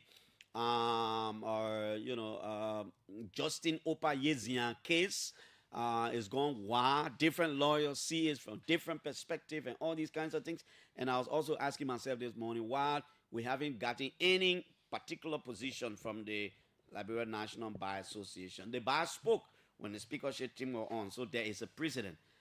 Tony Alvanin Rogers is here, and Councillor Lawrence Swa is also here. We'll start from our far right. Sir, Council, good morning. What's your name? Appropriately introduce you. So, Anthony Alo Alvani Rogers. I'm also a member of the lead coordinator for the Liberia Media Lawyer Network. I'm a journalist and a lawyer, so it's a pleasure being on your show this morning. Okay, sir. At least we know Vanny Rogers now. Yeah? He apparently forgot to add that he's part of the Keep My Bar.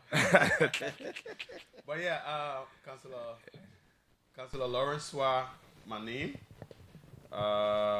Managing partner of Dominion Law Group Incorporated. Member of the Nimba Bar. Yeah. And you forgot also to add that you contested in Ghana by the BU. Yeah, in fact, I've been beaten twice. One by the current vice president. Oh, you ran water before? Twice, yep. Oh, okay. Yeah, and then the second by the current lawmaker. And let me say, I think this is my first appearance with you. Yeah. I see why the beginning, somebody beginning Ganta are calling you Ganta Bago Matthew. They say they just beating you, so. No. Have you given up? Well, I don't think I have. Okay. Anything can happen. Welcome to the both of you. Thank you, Clarence. Lawrence, what do you share with Vanny? What do you share in common? Do you share anything in common? Vanny and I are a member of Ambassadry, very good friends.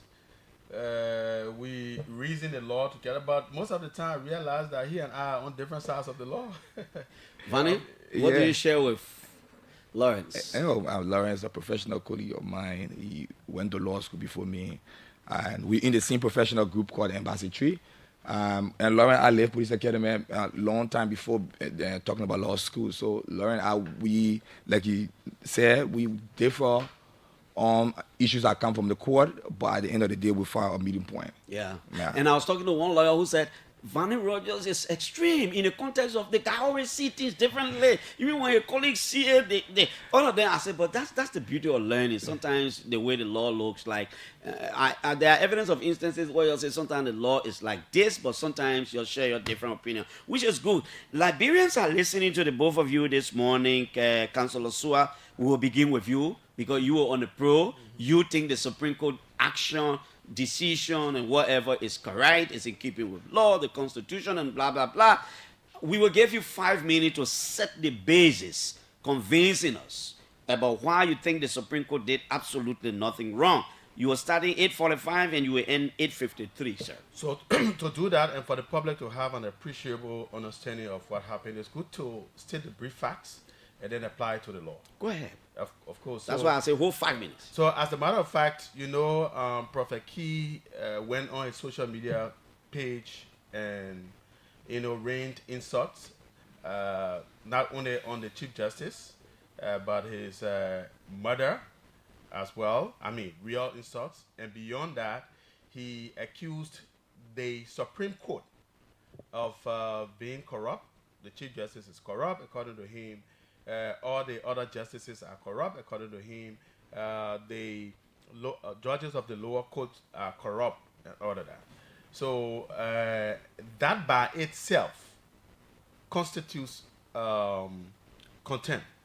Matter of fact, and we'll give you a lot of legal citations to that. Matter of fact, the Supreme Court has said in numerous opinions, all right, that the Supreme Court has that intrinsic contempt power to punish, and not just to punish, but the Supreme Court determines what constitutes contempt. All right, and to that effect, and looking at precedent cases, the Supreme Court, for example, in this case, in the case I will reference now, that it occurred in 2020. It is in Reed Parker. That was a January 2010 opinion, where a defendant was held guilty for contempt for insulting Justice Wolcott. All right? And if any action that undermines the integrity of the court constitutes contempt. But what the court does, the court will not just say, look, come, you are held in contempt. They say, come and give reason why you should not be held in contempt for this conduct. Now to the Prophet Key case, the court has said, invited him and said, on so and so time, you rain insult on the Chief Justice, his mother, and this constitutes contempt because it undermines the integrity of the court. The court is not that building you see, all right? The court constitutes the judge sitting in the court, the magistrate sitting in the court, the justices sitting in the court constitute the court. So if you do anything to bring them to disrepute based upon their conduct in court, that constitutes contempt of court. So in the instant case, Prophet Key is now invited, come and give reason why you should not be held in contempt of court. All right? And then he comes to court and accepts that yes, what he did constitute contempt, but all he asks for is pardon. Now I'll take you to some constitutional provision. And if you like, you mark them down. The constitutional provisions we'll be looking at. Say, look at Article 15 of the Constitution. We'll be looking at Article 14 of the Constitution, as well as Article 5E. Now, Article 15 gives any Liberian that right, or anyone the right to freedom of speech. Howbeit, you will be held liable for the abuse thereof. All right? Does freedom of speech constitute insult? The answer is no. So the questions to look at to determine what the Supreme Court ruled the way it ruled, especially soundly in law, is that, look, the question is, look, whether or not an individual who is engaged in insults, abuse to womanhood can claim protection under Article 15. The answer is no. Okay, Councillor, you've exhausted your 5 minutes. Most of your colleagues are listening and people think Councillor should draw close to the mic. Next time we'll do that. Yeah, okay. At Tony Law, at Vanny Rogers, let's hear you 5 minutes, set the basis.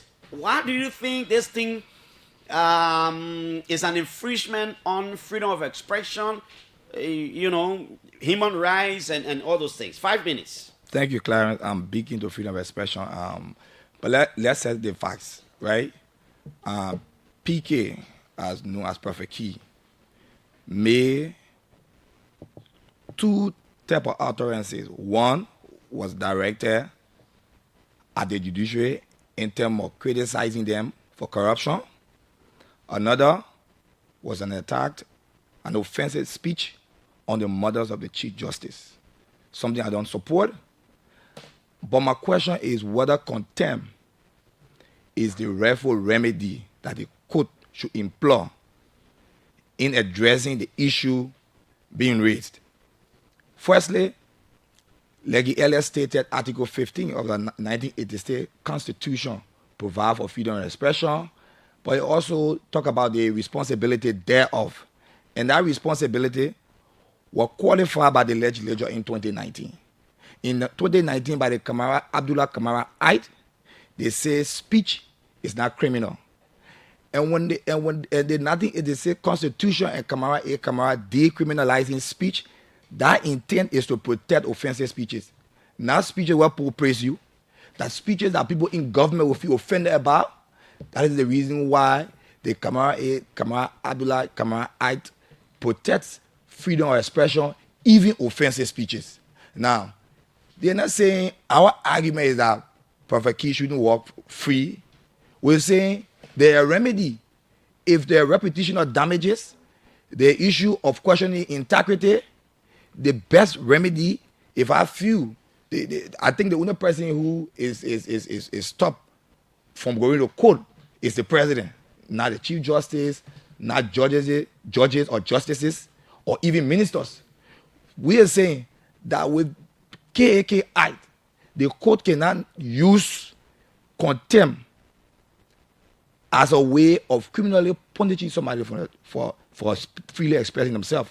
By doing that, you are creating a dangerous precedent that other judges or magistrates will say, look, Clarence broadcast and what he said is offensive. As such, we will go after it. Let's go to the nature of what the court ruled on in the judgment of the court. The court focused on attention because I've not gotten the full opinion, I got the judgment. The court judgment is primarily on morality, the dignity of women. The court did not touch on the issue of corruption being raised by Prophet Key, which it will be on the institution. The court said Prophet Key is in a habit of abusing women and quote unquote the Chief Justice murder. Firstly, is there a proper remedy that even if there's an attack on the family of the Chief Justice, it says that the Chief Justice will use the authority or use the Supreme Court or the remedy available to parties. The very Supreme Court in 42 LLR 259 in 204 say a mere interest does not constitute standing. Merely because you got interest in any case, it does not constitute that you have standing. So if any member of the Chief Justice felt offended because they were insulted by Prophet Key, the remedy is to see remedy at the lower court. Contempt cannot be used for wrong against a family or anybody in her position. We believe, based on what the court ruled on, is that they are punishing Prophet Key for a wrong cause on the murder of the Chief Justice. I don't support, but I think contempt is there to safeguard the administration of justice. It's not there to protect the reputation of judges or their family. It's there to safeguard. We're saying tomorrow, if somebody go and insult a judge or magistrate or maybe use offensive language, he will use contempt because you insulted his brother. You use contempt. Our thing is not in support of the man in Prophet Key. Our thing is that the overreach of the Supreme Court. As such, it sets a very dangerous precedent. Most time, the Liberian people are confronted with the magisterial court, the court of first instance, circuit courts. This opinion empower judges and magistrates that if an attack on their family, you can be here in contempt. I see people celebrating because it's a thing about morality, it's about Prophet Key, utterance. Take Prophet Key out of it. And look at how the Supreme Court is using her power to protect family. Okay. Let me hold you there for your introduction. Let's go back. I will go back to Councillor Sua. This one is going to be in 2 minutes. Then I will pull out a particular provision that I want us to talk about. But, Councillor, in your opinion, as far as your legal training and education is concerned, what do you think constitutes contempt of court? Contempt of court is any conduct that impugns the integrity of the court. Any conduct that impugns the integrity of the court. Belittle the integrity of the court, degrade the integrity of the court, of course, that interfere with the court, exercising its function. Yeah. Attorney at law, Rogers, what do you think constitutes contempt of court? There are contempt of court, anything that obstruct, right, the administration of justice. Even on the integrity of the judge or judge, it has to be in a way that it obstruct or cause the public to go against the judge that obstruct the administration of justice. A mere accusation about a judge or judge does not constitute contempt, which means that judges will use contempt as a shield from public criticism. Now, let me ask you, Anthony Rogers, then we'll go back to him. Now, no, it is his time. Let's assume Justin did not mention the name of the Supreme Court, but only the mother of the Chief Justice. Do you think he would have been held in contempt or indicted by the full bench? If you read the judgment, because like I said, I haven't read the I think I have the judgment, but the first sheet is not in my head. That's why I'm finding it difficult. Read the judgment and know where the Supreme Court based her judgment or opinion on. Read it. What I have here, the first sheet may not be in my hand. Yeah, but read it. They wanna have no person shall be hindered in the employment thereof except as may be required by law to protect public safety, order, health, or morale of the fundamental rights and freedoms of others.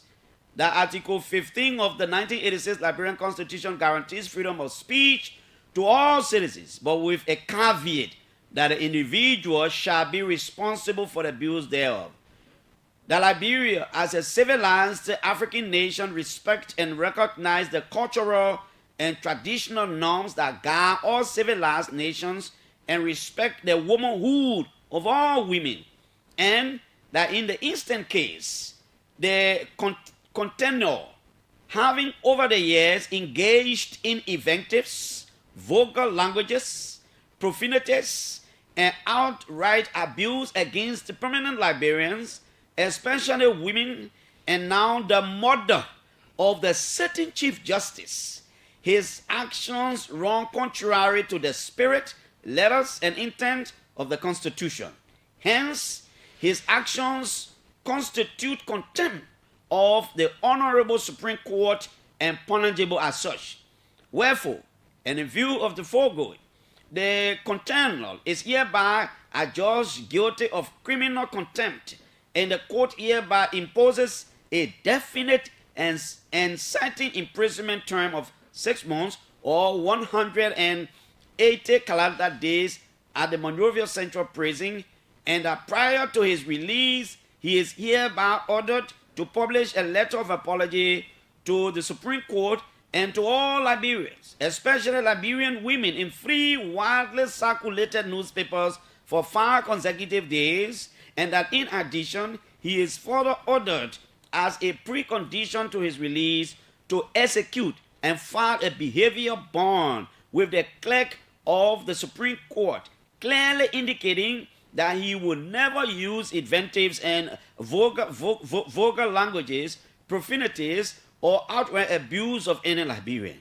That this order takes immediate effect. It is hereby so ordered. I don't know whether this is the only one I have, but I didn't see anything about accusing the court. Exactly. So it was, just conclude your 2 minutes. Yeah. So, like, I respectfully disagree with the Honorable Supreme Court. My disagreement is that the remedy when they attack on women or they attack on the mother of the Chief Justice is a civil remedy. If they want to start the penal law, the magisterial code, the code of first instance, is where people go. The Supreme Court cannot act as a party for people who are offended. That's my position. You think it was acting as a party? As a party on people offended. The court did not rely on how Prophet Key's speech obstruct the administration of justice. How it brought the court to public disrepute in a manner that it hindered the function of the court. Okay, let's go there. Let's go to Councillor Soa. Councillor, let's hear you. So look, when you give these facts, cite the controlling laws.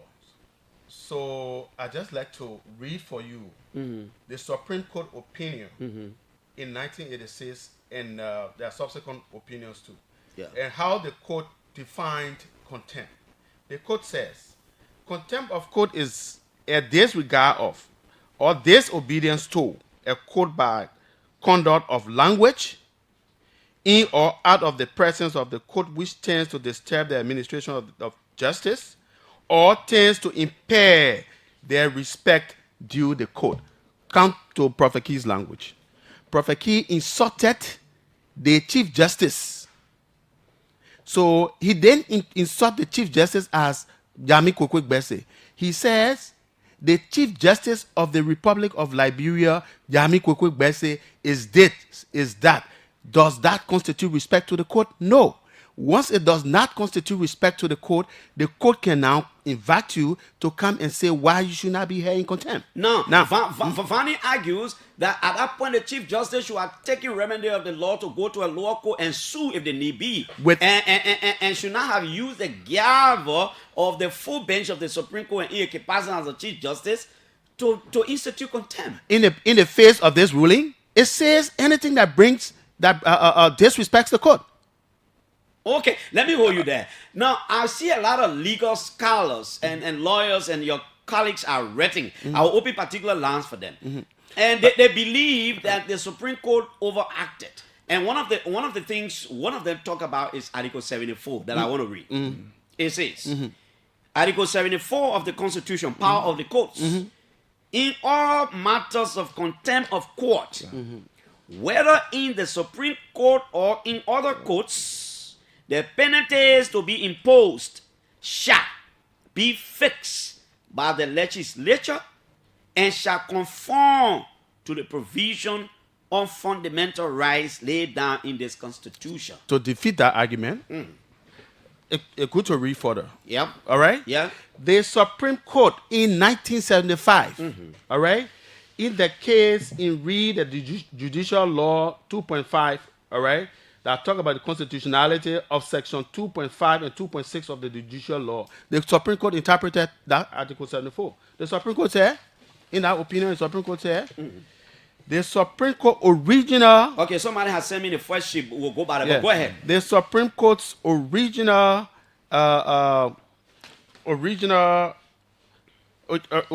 power, including the power to punish for contempt, works on its own and cannot be changed by laws.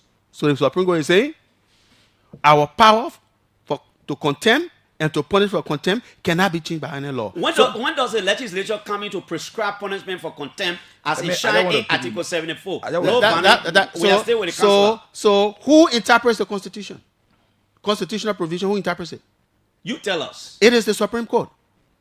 So the Supreme Court is saying that constitutional provision, it said, look, the power for contempt is our inherent power. There shall be no law. Absolutely.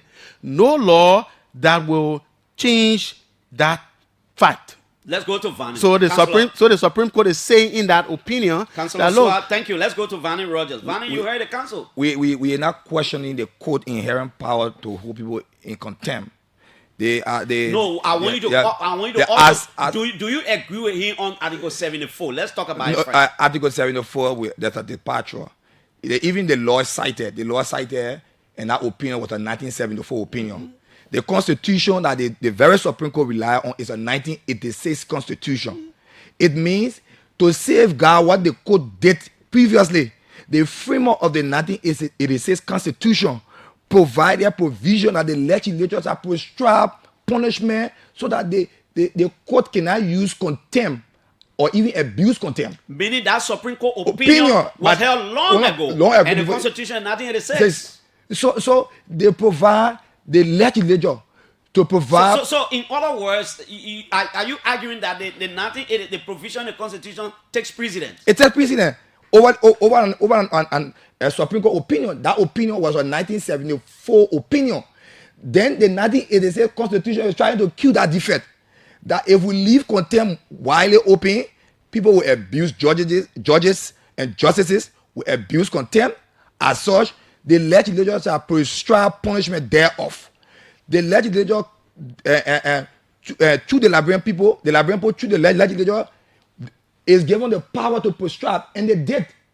So to say that it's so inherent that what is being provided by the Constitution should be ignored by a 1974 opinion, I'm a little bit confused. So I come in right there.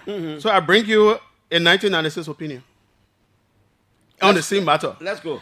That opinion, the case is Meridian Beer Bank, Liberia Limited, versus His Honor Francis M. Topper.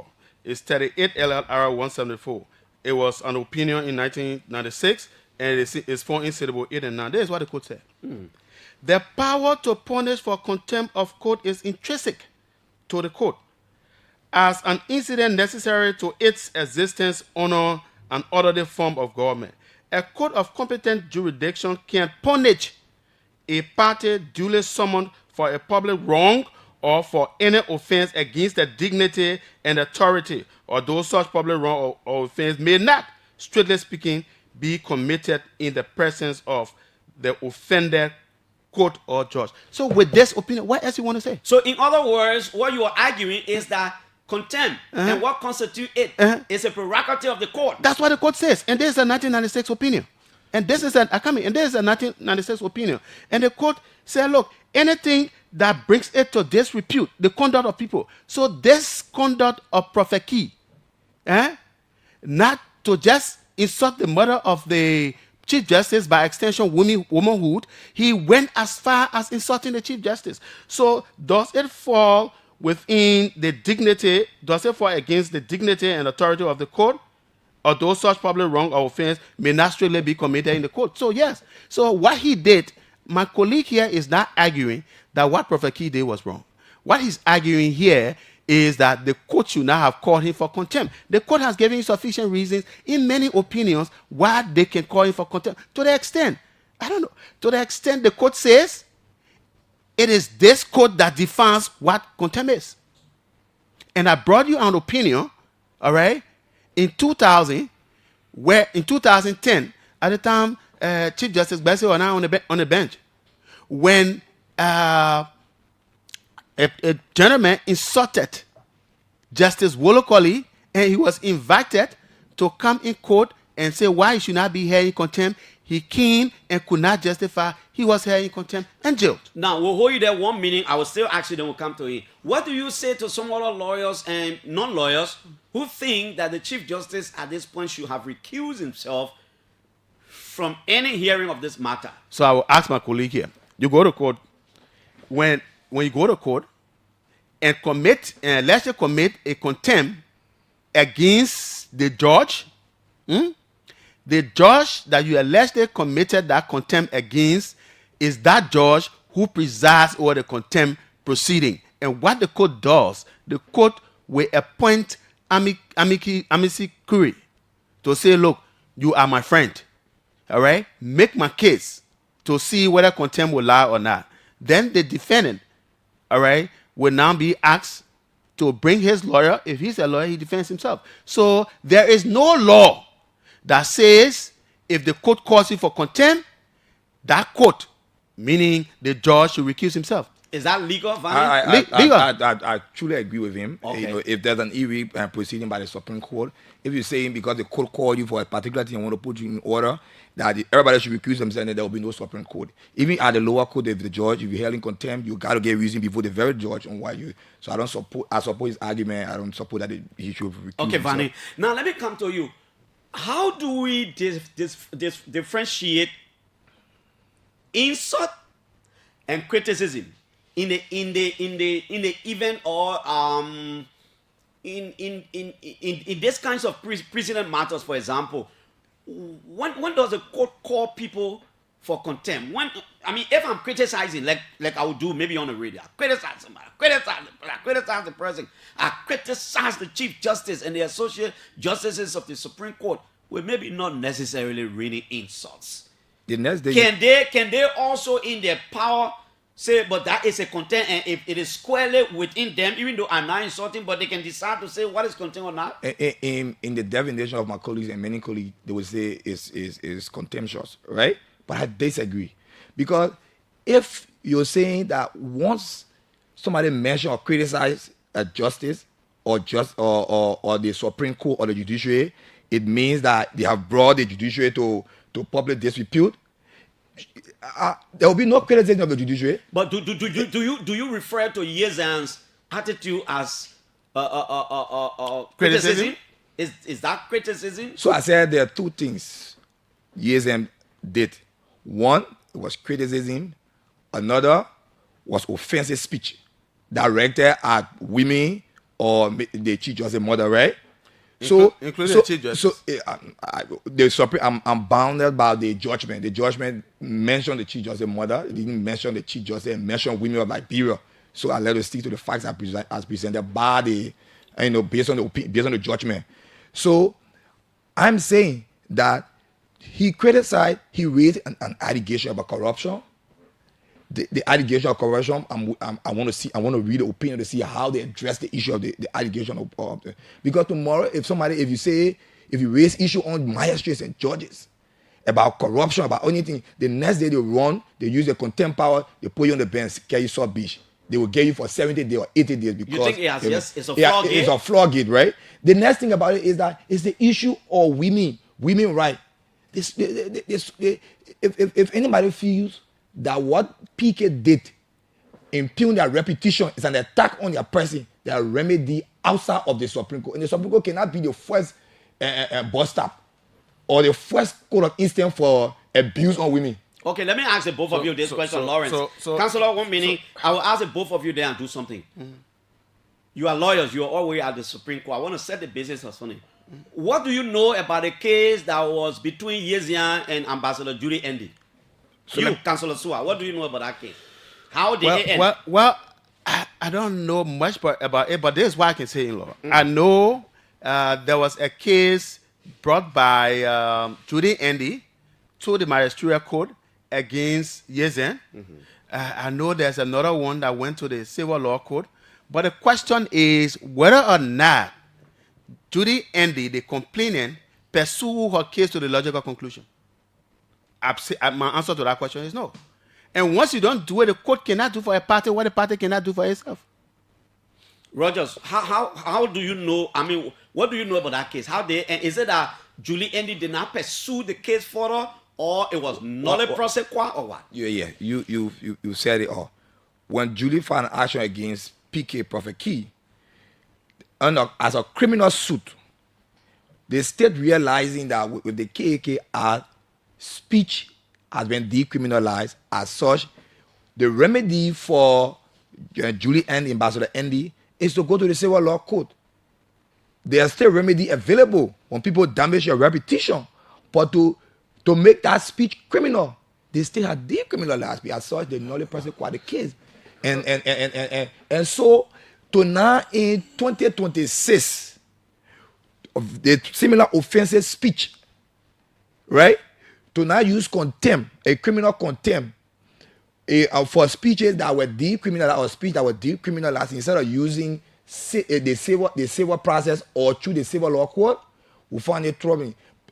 Particularly the court ruling, it says for Liberian women, there are series of class action that if women feel that a particular organization or a particular platform is against women who and attacking women who, they can file a class action of which the Supreme Court can be the final arbiter of justice. The Supreme Court cannot be the first.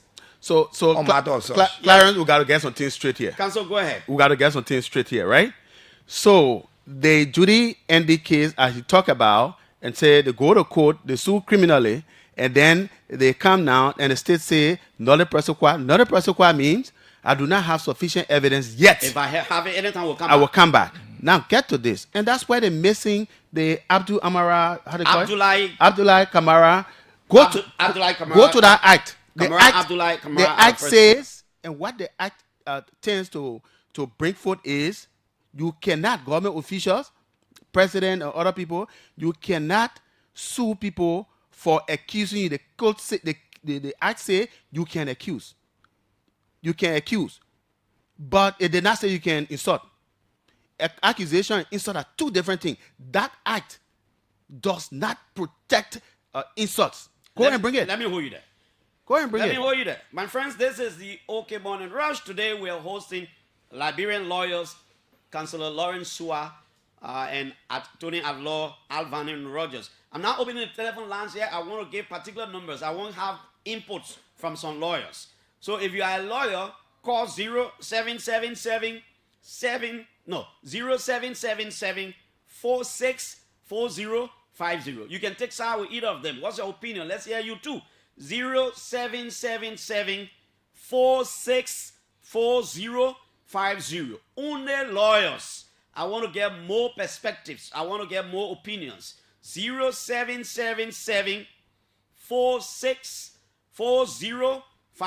0777 464050. Just call your name and go ahead. Good morning. Yeah, good morning, Clarence Jackson. Good morning. I'm Anthony Timothy Dagbe. Anthony Allah Timothy Bakbe. Let's hear you, Bakbe. What happened is that particular case, Prophet Key said error along the way. Okay. The case was too political. There are 2 instances. And I will increase it to 3. 1. You say what's your name clearly? You say you are a lawyer? You say what's your name?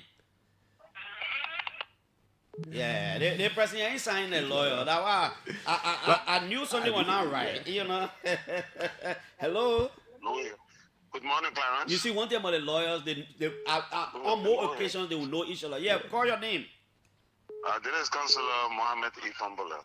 Okay, Councillor Famula. Yeah, I know that. I know you are a lawyer. Yeah, Councillor Famula, let's hear you. All right, Lord, I think, please. Yes, sir. First, let me greet my colleagues in there, Councillor Swai and that of Anthony Vani. I follow the show. They have done exceptionally well in discussing the subject matter. But first, let me just speak to the issue raised by Vani. Prophet Key lawyer went in there. He himself conceded to the allegation.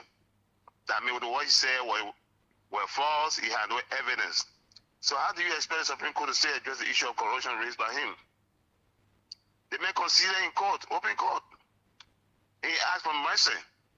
So you cannot be demanding the court to address issue of corruption when the man have said, what I said is not true, I don't have evidence to produce that, to justify what I said. The second issue I want to speak to is that I think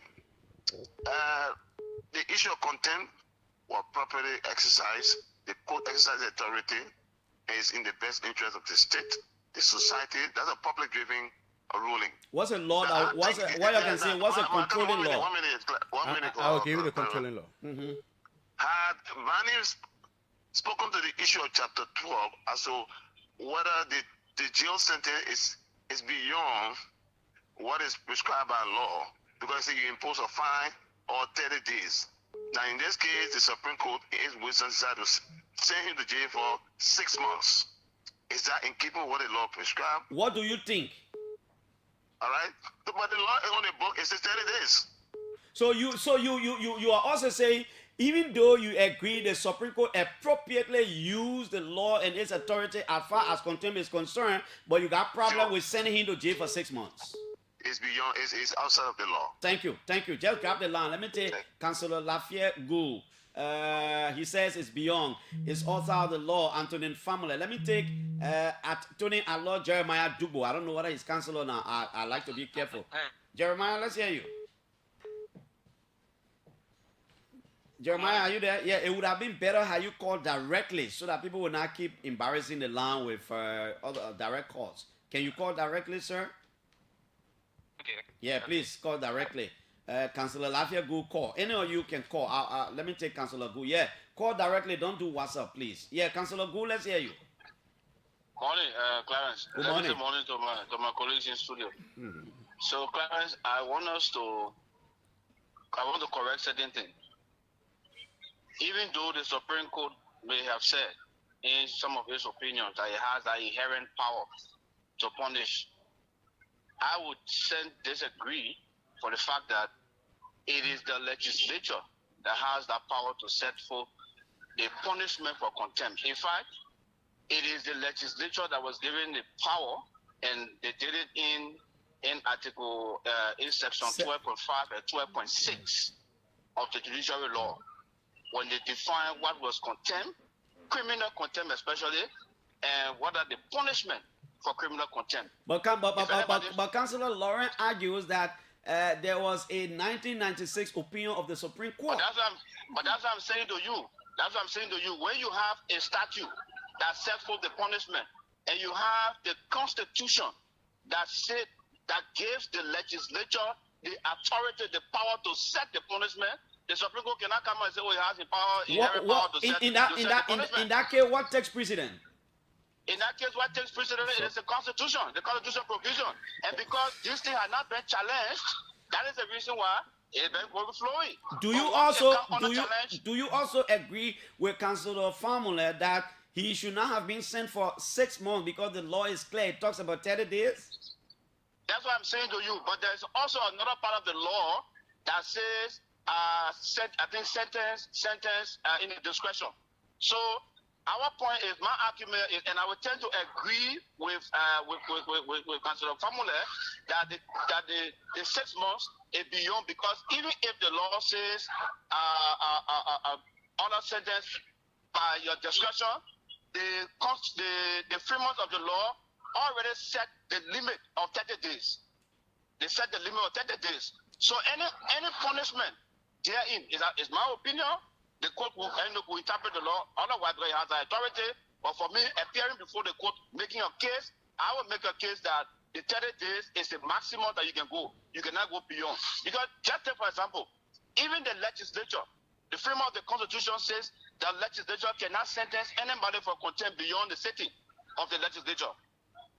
So it tells you that if the legislature is in its 5th session and the 5th session ends maybe in 2 days' time, and they hold somebody for contempt, they cannot put that person in prison for more than 2 days.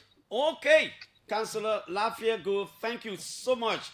I will keep the line for another lawyer. We can take 2 more. I'm encouraging female lawyers. Are there not female lawyers in this town? Can we get at least 1 female lawyer? 0777 464050. 0777 464050. You know, can we get at least, let me hear a female lawyer call. Hello? Hello, Clarence. Yes, Yeah. Tony Dubo. Yeah, let's hear you. Okay, so there are a few things that I intend to provide clarity on. One is that the Supreme Court is not the Chief Justice. Let's be clear with that. The Supreme Court itself has defined what the Supreme Court is as quorum, not the Chief Justice. Now, going back to the and that's why I mean, Brendan put is very well, because the thing is, we should try to distinguish an attack on the court and attack to individuals. While we do not appreciate the insult being on the Honorable Chief Justice and his family, but he had remedy, or member of family or siblings of him had remedy to pursue action against Prophet Key, and I use the court. Now, if you look at the environments of the contempt, it said that he accused the Supreme Court of corruption and insulted the mother of the Chief Justice. But what the ruling said, the public ruling, the holding, and the reason the court said that because of his insult towards the Chief Justice mother and other women of Liberia, he's having contempt. So you see there, and the courts are not advocates. So in other words, the court ruling did not focus on corruption. No. It focused on the insult to the Chief Justice mother. So your opinion is, your opinion is the Supreme Court.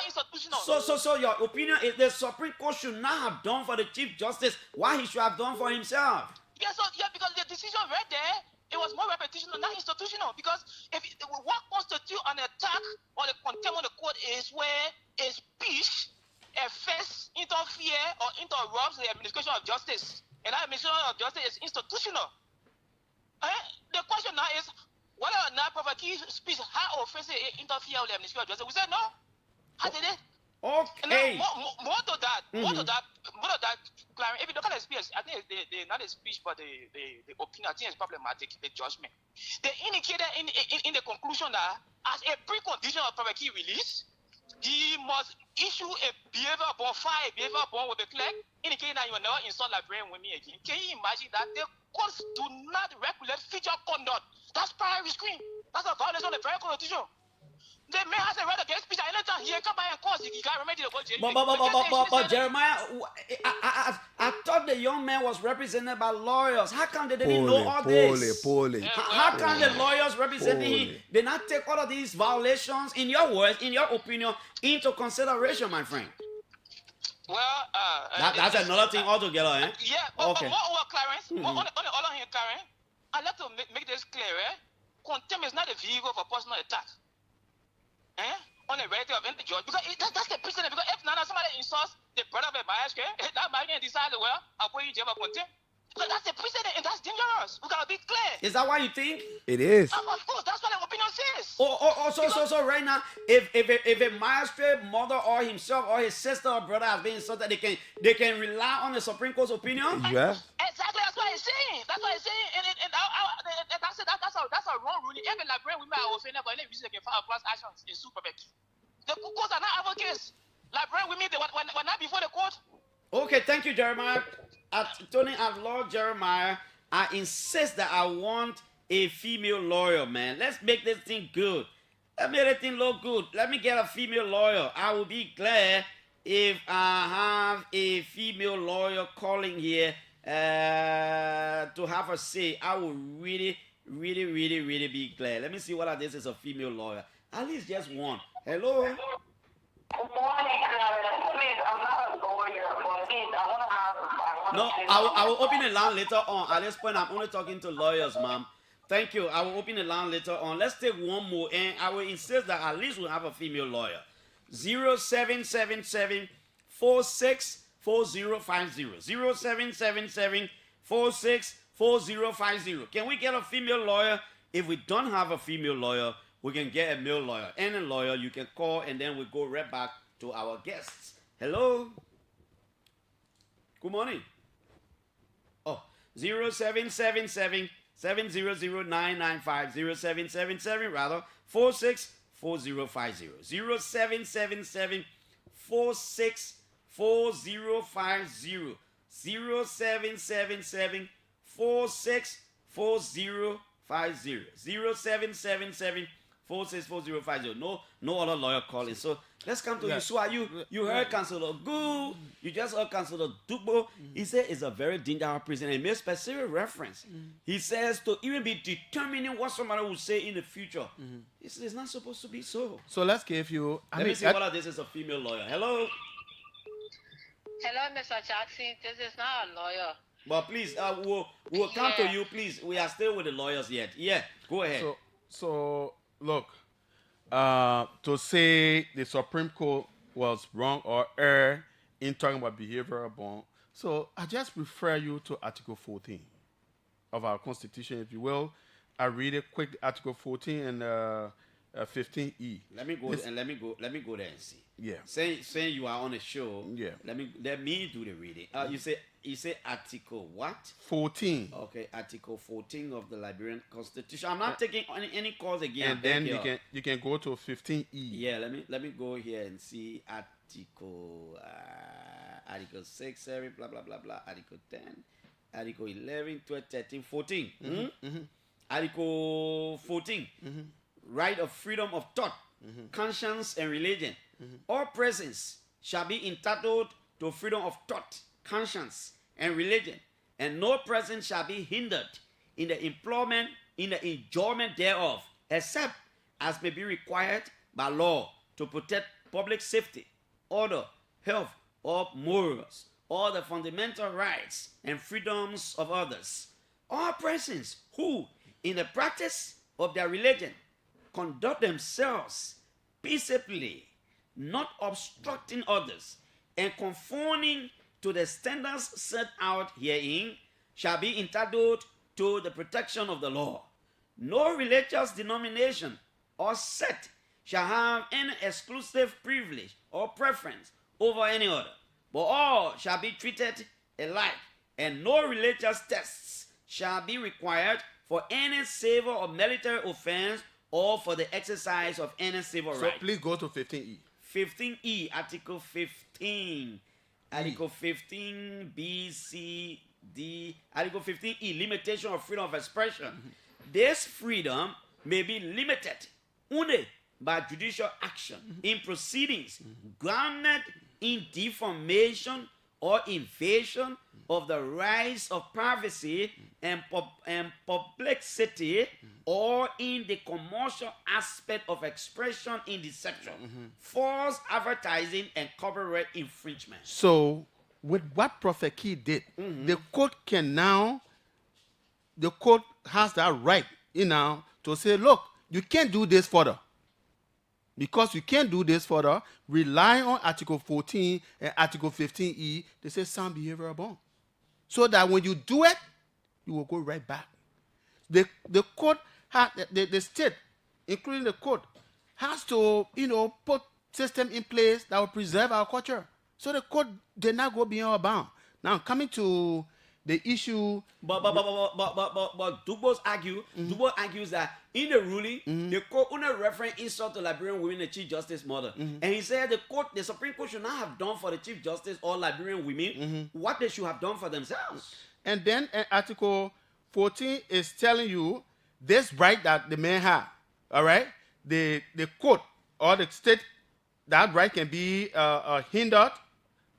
It cannot be hindered except required by law to protect public safety. So why did the court come in? To protect public safety. The insult on womanhood, in order to protect it, the court came in now and said this is abuse of your right. Anthony Rogers? So I will use what Councillor Swa used the references. Let's go to Article 15E. That very Article 15E, the redress is in defamation, right? The redress is in defamation.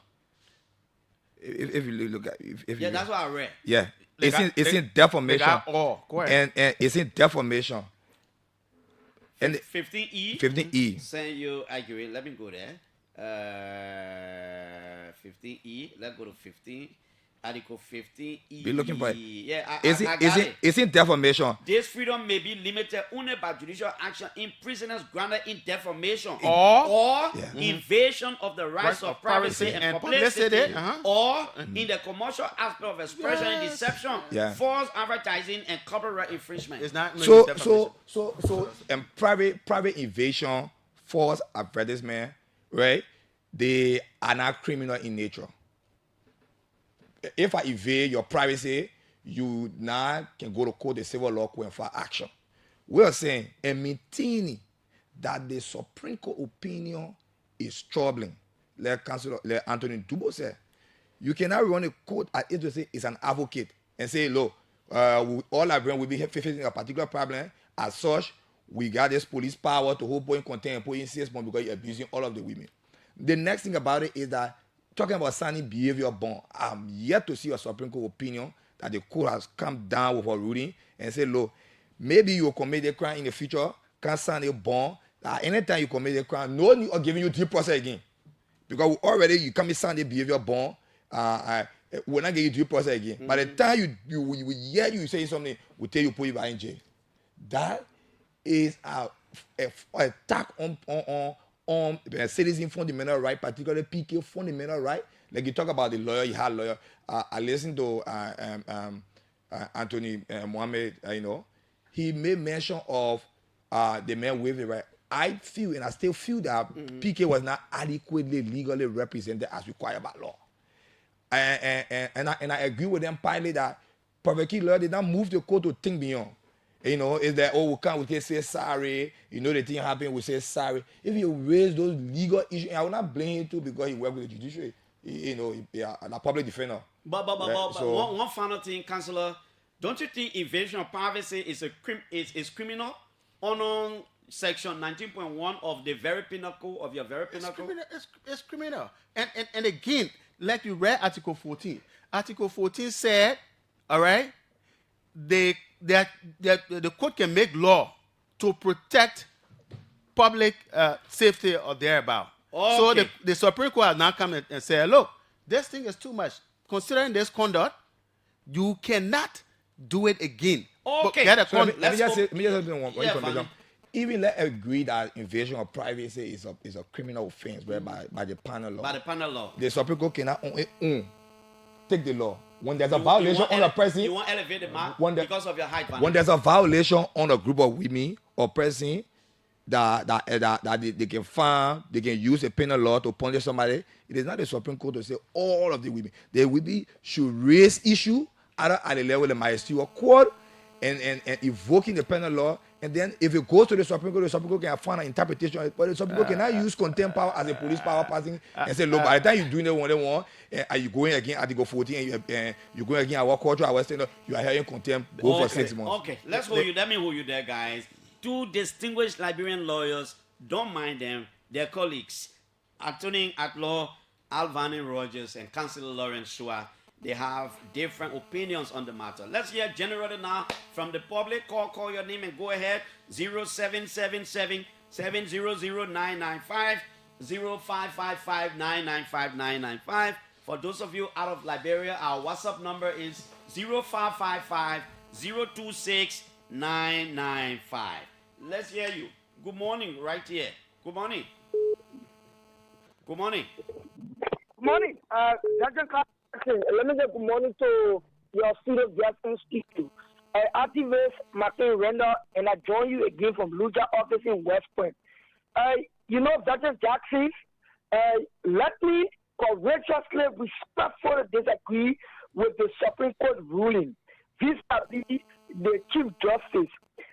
Honestly, the caveat or the example set by the Chief Justice was hugely undermined and embarrassing for being president in the future. What do I mean? Just by giving anybody mere power. No. I beg you. That's not what we're here for, man. We're not here for that thing there, brother. Please. Hello? Yes. Hello? No, I had somebody on the line before. That's how you going. That's not our side there. Hello? Clarence. Good morning, sir. Good morning, Clarence. My name is J. William Yanti. William, yes. Hey, no, we're not going outside. Yeah, we're talking issues here. But seriously, let's hear I need to thank you to your well-learned counselors in studio this morning, especially in outrageous. Look, Clarence, you see what I like our lawyers in this country? Something serious that we need their input. They will not come out until when people make the wrong decision, in my mind. Then when now they want to come and rely on the law. When the whole issue started, when Prophet Key said, the court invited me, and there he went to the court, he asked that he doesn't have a lawyer. He needed somebody to represent. The court gave him a public defendant, the president a public defendant. Now our lawyers, our brothers who are saying that the Chief Justice or the judges err in making the decision that they made. Now you see where we are now. Prophet Key is behind back, and the other are saying it should be 30 days, and they place him in jail for six months. But why are you blaming him? He had his legal representation, my friend. Yeah, but they should have come out too and say, provide themselves that they want to provide themselves that they want to give him a legal representation under the law is acceptable. Thank you. Yeah, they could do voluntary. Yeah, they could do pro bono for him. Yeah. But again, that one is individual now. Hello. Good morning, Clarence. Yeah. Thank you, Clarence. I'm Michael E. Flomo Senior. I'm phoning from New Georgia. Yeah, Michael. Yeah, so let me say hats up to the two lawyers in studio. I enjoy the debate. Look, Clarence, the thing about the president. Clarence, the airways, the internet was too bad for our kids. Don't forget about that, for us, that we have our common sense, that loyalty. Let's sometimes put it aside and protect the dignity, the sanctity of, our environment with the children. Our brother, open your mouth and speak out things. That's for me. That may have go to jail for a day. I'm going to be satisfied. I don't know whether the 30 days, the 6 months, but let the brother go in and have that. Let it be a president. Let it stop these kind of things. You sort like that. Okay, let's go right here and talk to this caller from outside the country. Hello. How you doing, Mr. Jackson? I'm good. What? The energy in you this morning not easy. Yeah. Good morning to the astute lawyers in studio. I'm Thomas William, calling from Minnesota. Yeah, Thomas. Mr. Jackson, let's be very clear here. Advocacy should be driven by passion, conviction, sincerity, and honesty.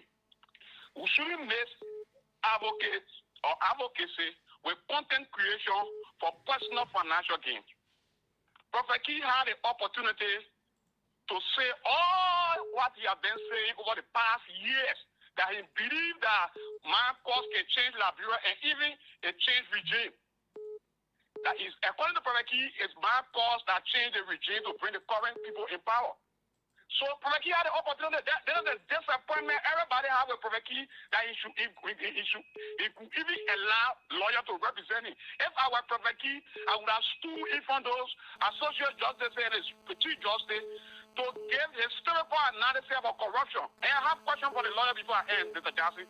My question is, every year the United States Department report on Liberia.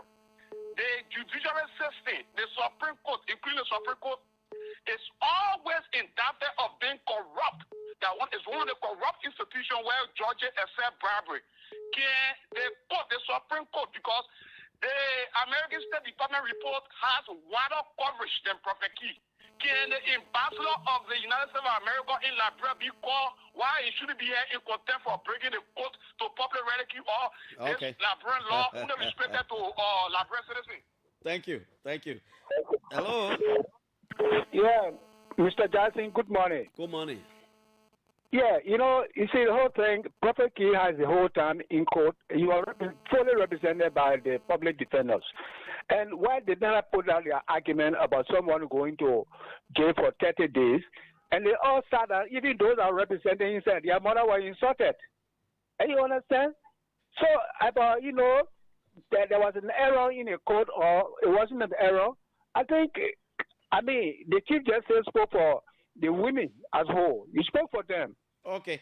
Let me take this call from Brussels, and then we'll go to China and take one call, then we'll go back to our guests. Yeah? Hello? Hello? Yeah, the call from Brussels. Other calls will always jump in. You can call directly on the WhatsApp number. That will be better. Hello? Hello? Yeah? Okay, this is Derek Puatolubala, and I'm calling from China. All right, Derek. Let's hear you there from China. So Clarence, the thing is simple. I think the Honorable Chief Justice used the Liberian People Code, used the Liberian People Law to fight for himself. He used, even though with this such a scenario, it just tells that police are now looking for cases in the community. People are not bringing the cases to them, they are searching for the people. How can the Chief Justice say because he have a personal issue and they use the law to fight the people for himself? You think he used a law to fight for himself? He was fighting for himself. You fight for himself. He was not fighting for. That was not an attack on the institution. That was a person. Councillor Swan argues that he fought to protect the integrity. He fought to protect public safety. He fought to protect everything. To fight to protect public safety. There were more other ways I think the Chief Justice would have done it. There were other ways. There were other ways. Our final call is from Brussels. My sister there, good morning. You are the final caller. Good morning, Clarence. How are you this morning? I'm good. Okay. So, I think it is clear that what the Supreme Court did is a complete violation of Prophet Key human rights. And that's a very bad precedent that is set. And we are calling on the... Oh, a local call has intercepted. That's why. Okay, let's go back to the both of you. Avani, let's start with you. You heard all the different calls. Yeah, and some of them backing you, some of them differ. That's the beauty of the discourse. Yeah. Like somebody made reference why lawyers are not calling, why lawyers are getting more involved. If on two reasons. One is the same fear of the power of the Supreme Court that most lawyers don't want to get involved. They say, oh, we say on the show, the number of text messages, look, Avani, I'm afraid of you. Look, my being on the show is squarely for scholarship purposes. Yeah, exactly. Is to say, look, the Supreme Court has rendered a decision, she's the final arbiter of justice, but for scholarship purposes, to say, look, yeah, though you render the decision, for me, I respectfully disagree. To the issue, like I said, and I maintain the Supreme Court opinion, I've not read the entire opinion, but the judgment that taking personal wrong, whether for a group of women or a particular woman, as a way, using contempt as that too, is something that all of us should look into. Now, come to Prophet Key. Prophet Key is the one child in the community causing all of the trouble. As such, by the time somebody grab a child and beat the child, say, oh, whether they break the child hand is in violation of any law, they say, load the child, rule, and all that thing. We are saying, take Prophet Key out of it. Go through the process. Look whether the application of contempt based on what was raised and based on the judgment of the court, whether the court did not overreach, whether the court did not undermine the separation of power. So, and this precedent become something that other magistrates and judges will use. Like I said, and I indicated in our meeting, if anybody, whether they imagine courts out where there's no rule, and the man get an opinion, and you and somebody will argue and they insult either his brother or his sister, he will hold you in contempt. He can carry you for even 90 days because the court have said the 30 days as prescribed by the legislature is not sufficient enough. They have that inherent power to determine as how long they can put you behind bar for. Okay. So look, the court acted sounded in law, and we have given these constitutional provisions, case law, and all of that. Dugba says something that I'd like to respond to, and I remind him of the case law. He said the Chief Justice is not a Supreme Court. I disagree. The Supreme Court is the Chief Justice and justices of the Supreme Court. Contempt is defined as conduct that brings the court to disrepute and undermine the integrity of the court. I cited a case involving Her Honor Justice Wolokoli, where she was insulted. The court, that was in 2010, the court invited the defendant. He came, all right, and he was quizzed, and he was found guilty for contempt. So, considering your logic, will we say that Her Honor Justice Wolokoli is not a Supreme Court? A judge of a court is that court. So disrespect to him amounts to contempt. And they gave you due process to come and justify why you cannot be here, whether or not you cannot be here in contempt. So the court adequately used its contempt power, all right, by the citation they sent him, and they spell out in that citation what he did. And what did he do according to that citation? He insulted the Chief Justice. He insulted the Chief Justice's mother. He alleged that the Chief Justice and all other justices, including judges, are corrupt. Now, come and justify why we are corrupt or why we are not corrupt. He comes and say, I didn't have any reason for saying what you said. Do you agree with Rogers that judges or subordinate courts may, this one of my word, may abuse this privilege or this Supreme Court opinion to the extent that they will now start going after people they don't like? Maybe anybody insult their parent or themselves, they can go after the president using the opinion? You know, my colleague trying to be political. Of course they can. So the court will call you to for contempt charges based upon your disrespect to the court, and that court includes the judge. All right, based upon your disrespect to the judge or the court, they will invite you for that. In this instant case, he was invited for not only an insult to Prophet Key's, the Chief Justice's mother, but to the Chief Justice himself. So, all right? The Chief Justice himself. And then the court now says, based upon this, they went evoke Article 14 that talk about public safety. Of course, contempt also extends to individual outside the court. I read an opinion from Arthur Johnson, and there's a case law cited there. Okay, let's leave you. Let's come to Vani, and then we'll come back and just Councillor Swart, and like the question you readily asked, the contempt now is if there are issues that happen outside of the code involving party outside of the code use contempt. This is a new definition of contempt and how the code use contempt. In the court holding and ruling, the court said Prophet Key attack were on Liberian women. It means that Prophet Key and the Liberian women that did not obstruct the administration of justice. So there's a new order now of contempt. It means that you don't have to attack the court. You don't have to attack a judge. You don't have to bring the court to public disrepute. You just have to say something or do something that affect public safety or public order or public morality or attack on women. Then two parties got issue. The court now come in and use contempt.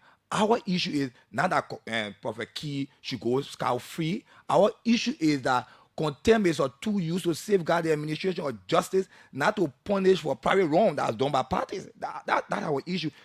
And for me, like I said, the Prophet Key lawyer didn't do well. We can understand that. We wanted to see more from Prophet Key lawyer to move the code. Who was a lawyer, by the way, if you know? From the public defense office. You know, when you don't have a lawyer, the judiciary have, you know. Councillor Swan, let's get your parting comments, man. So, Prophet Key lawyers did well, in my opinion, because the court wants you, and he knows it.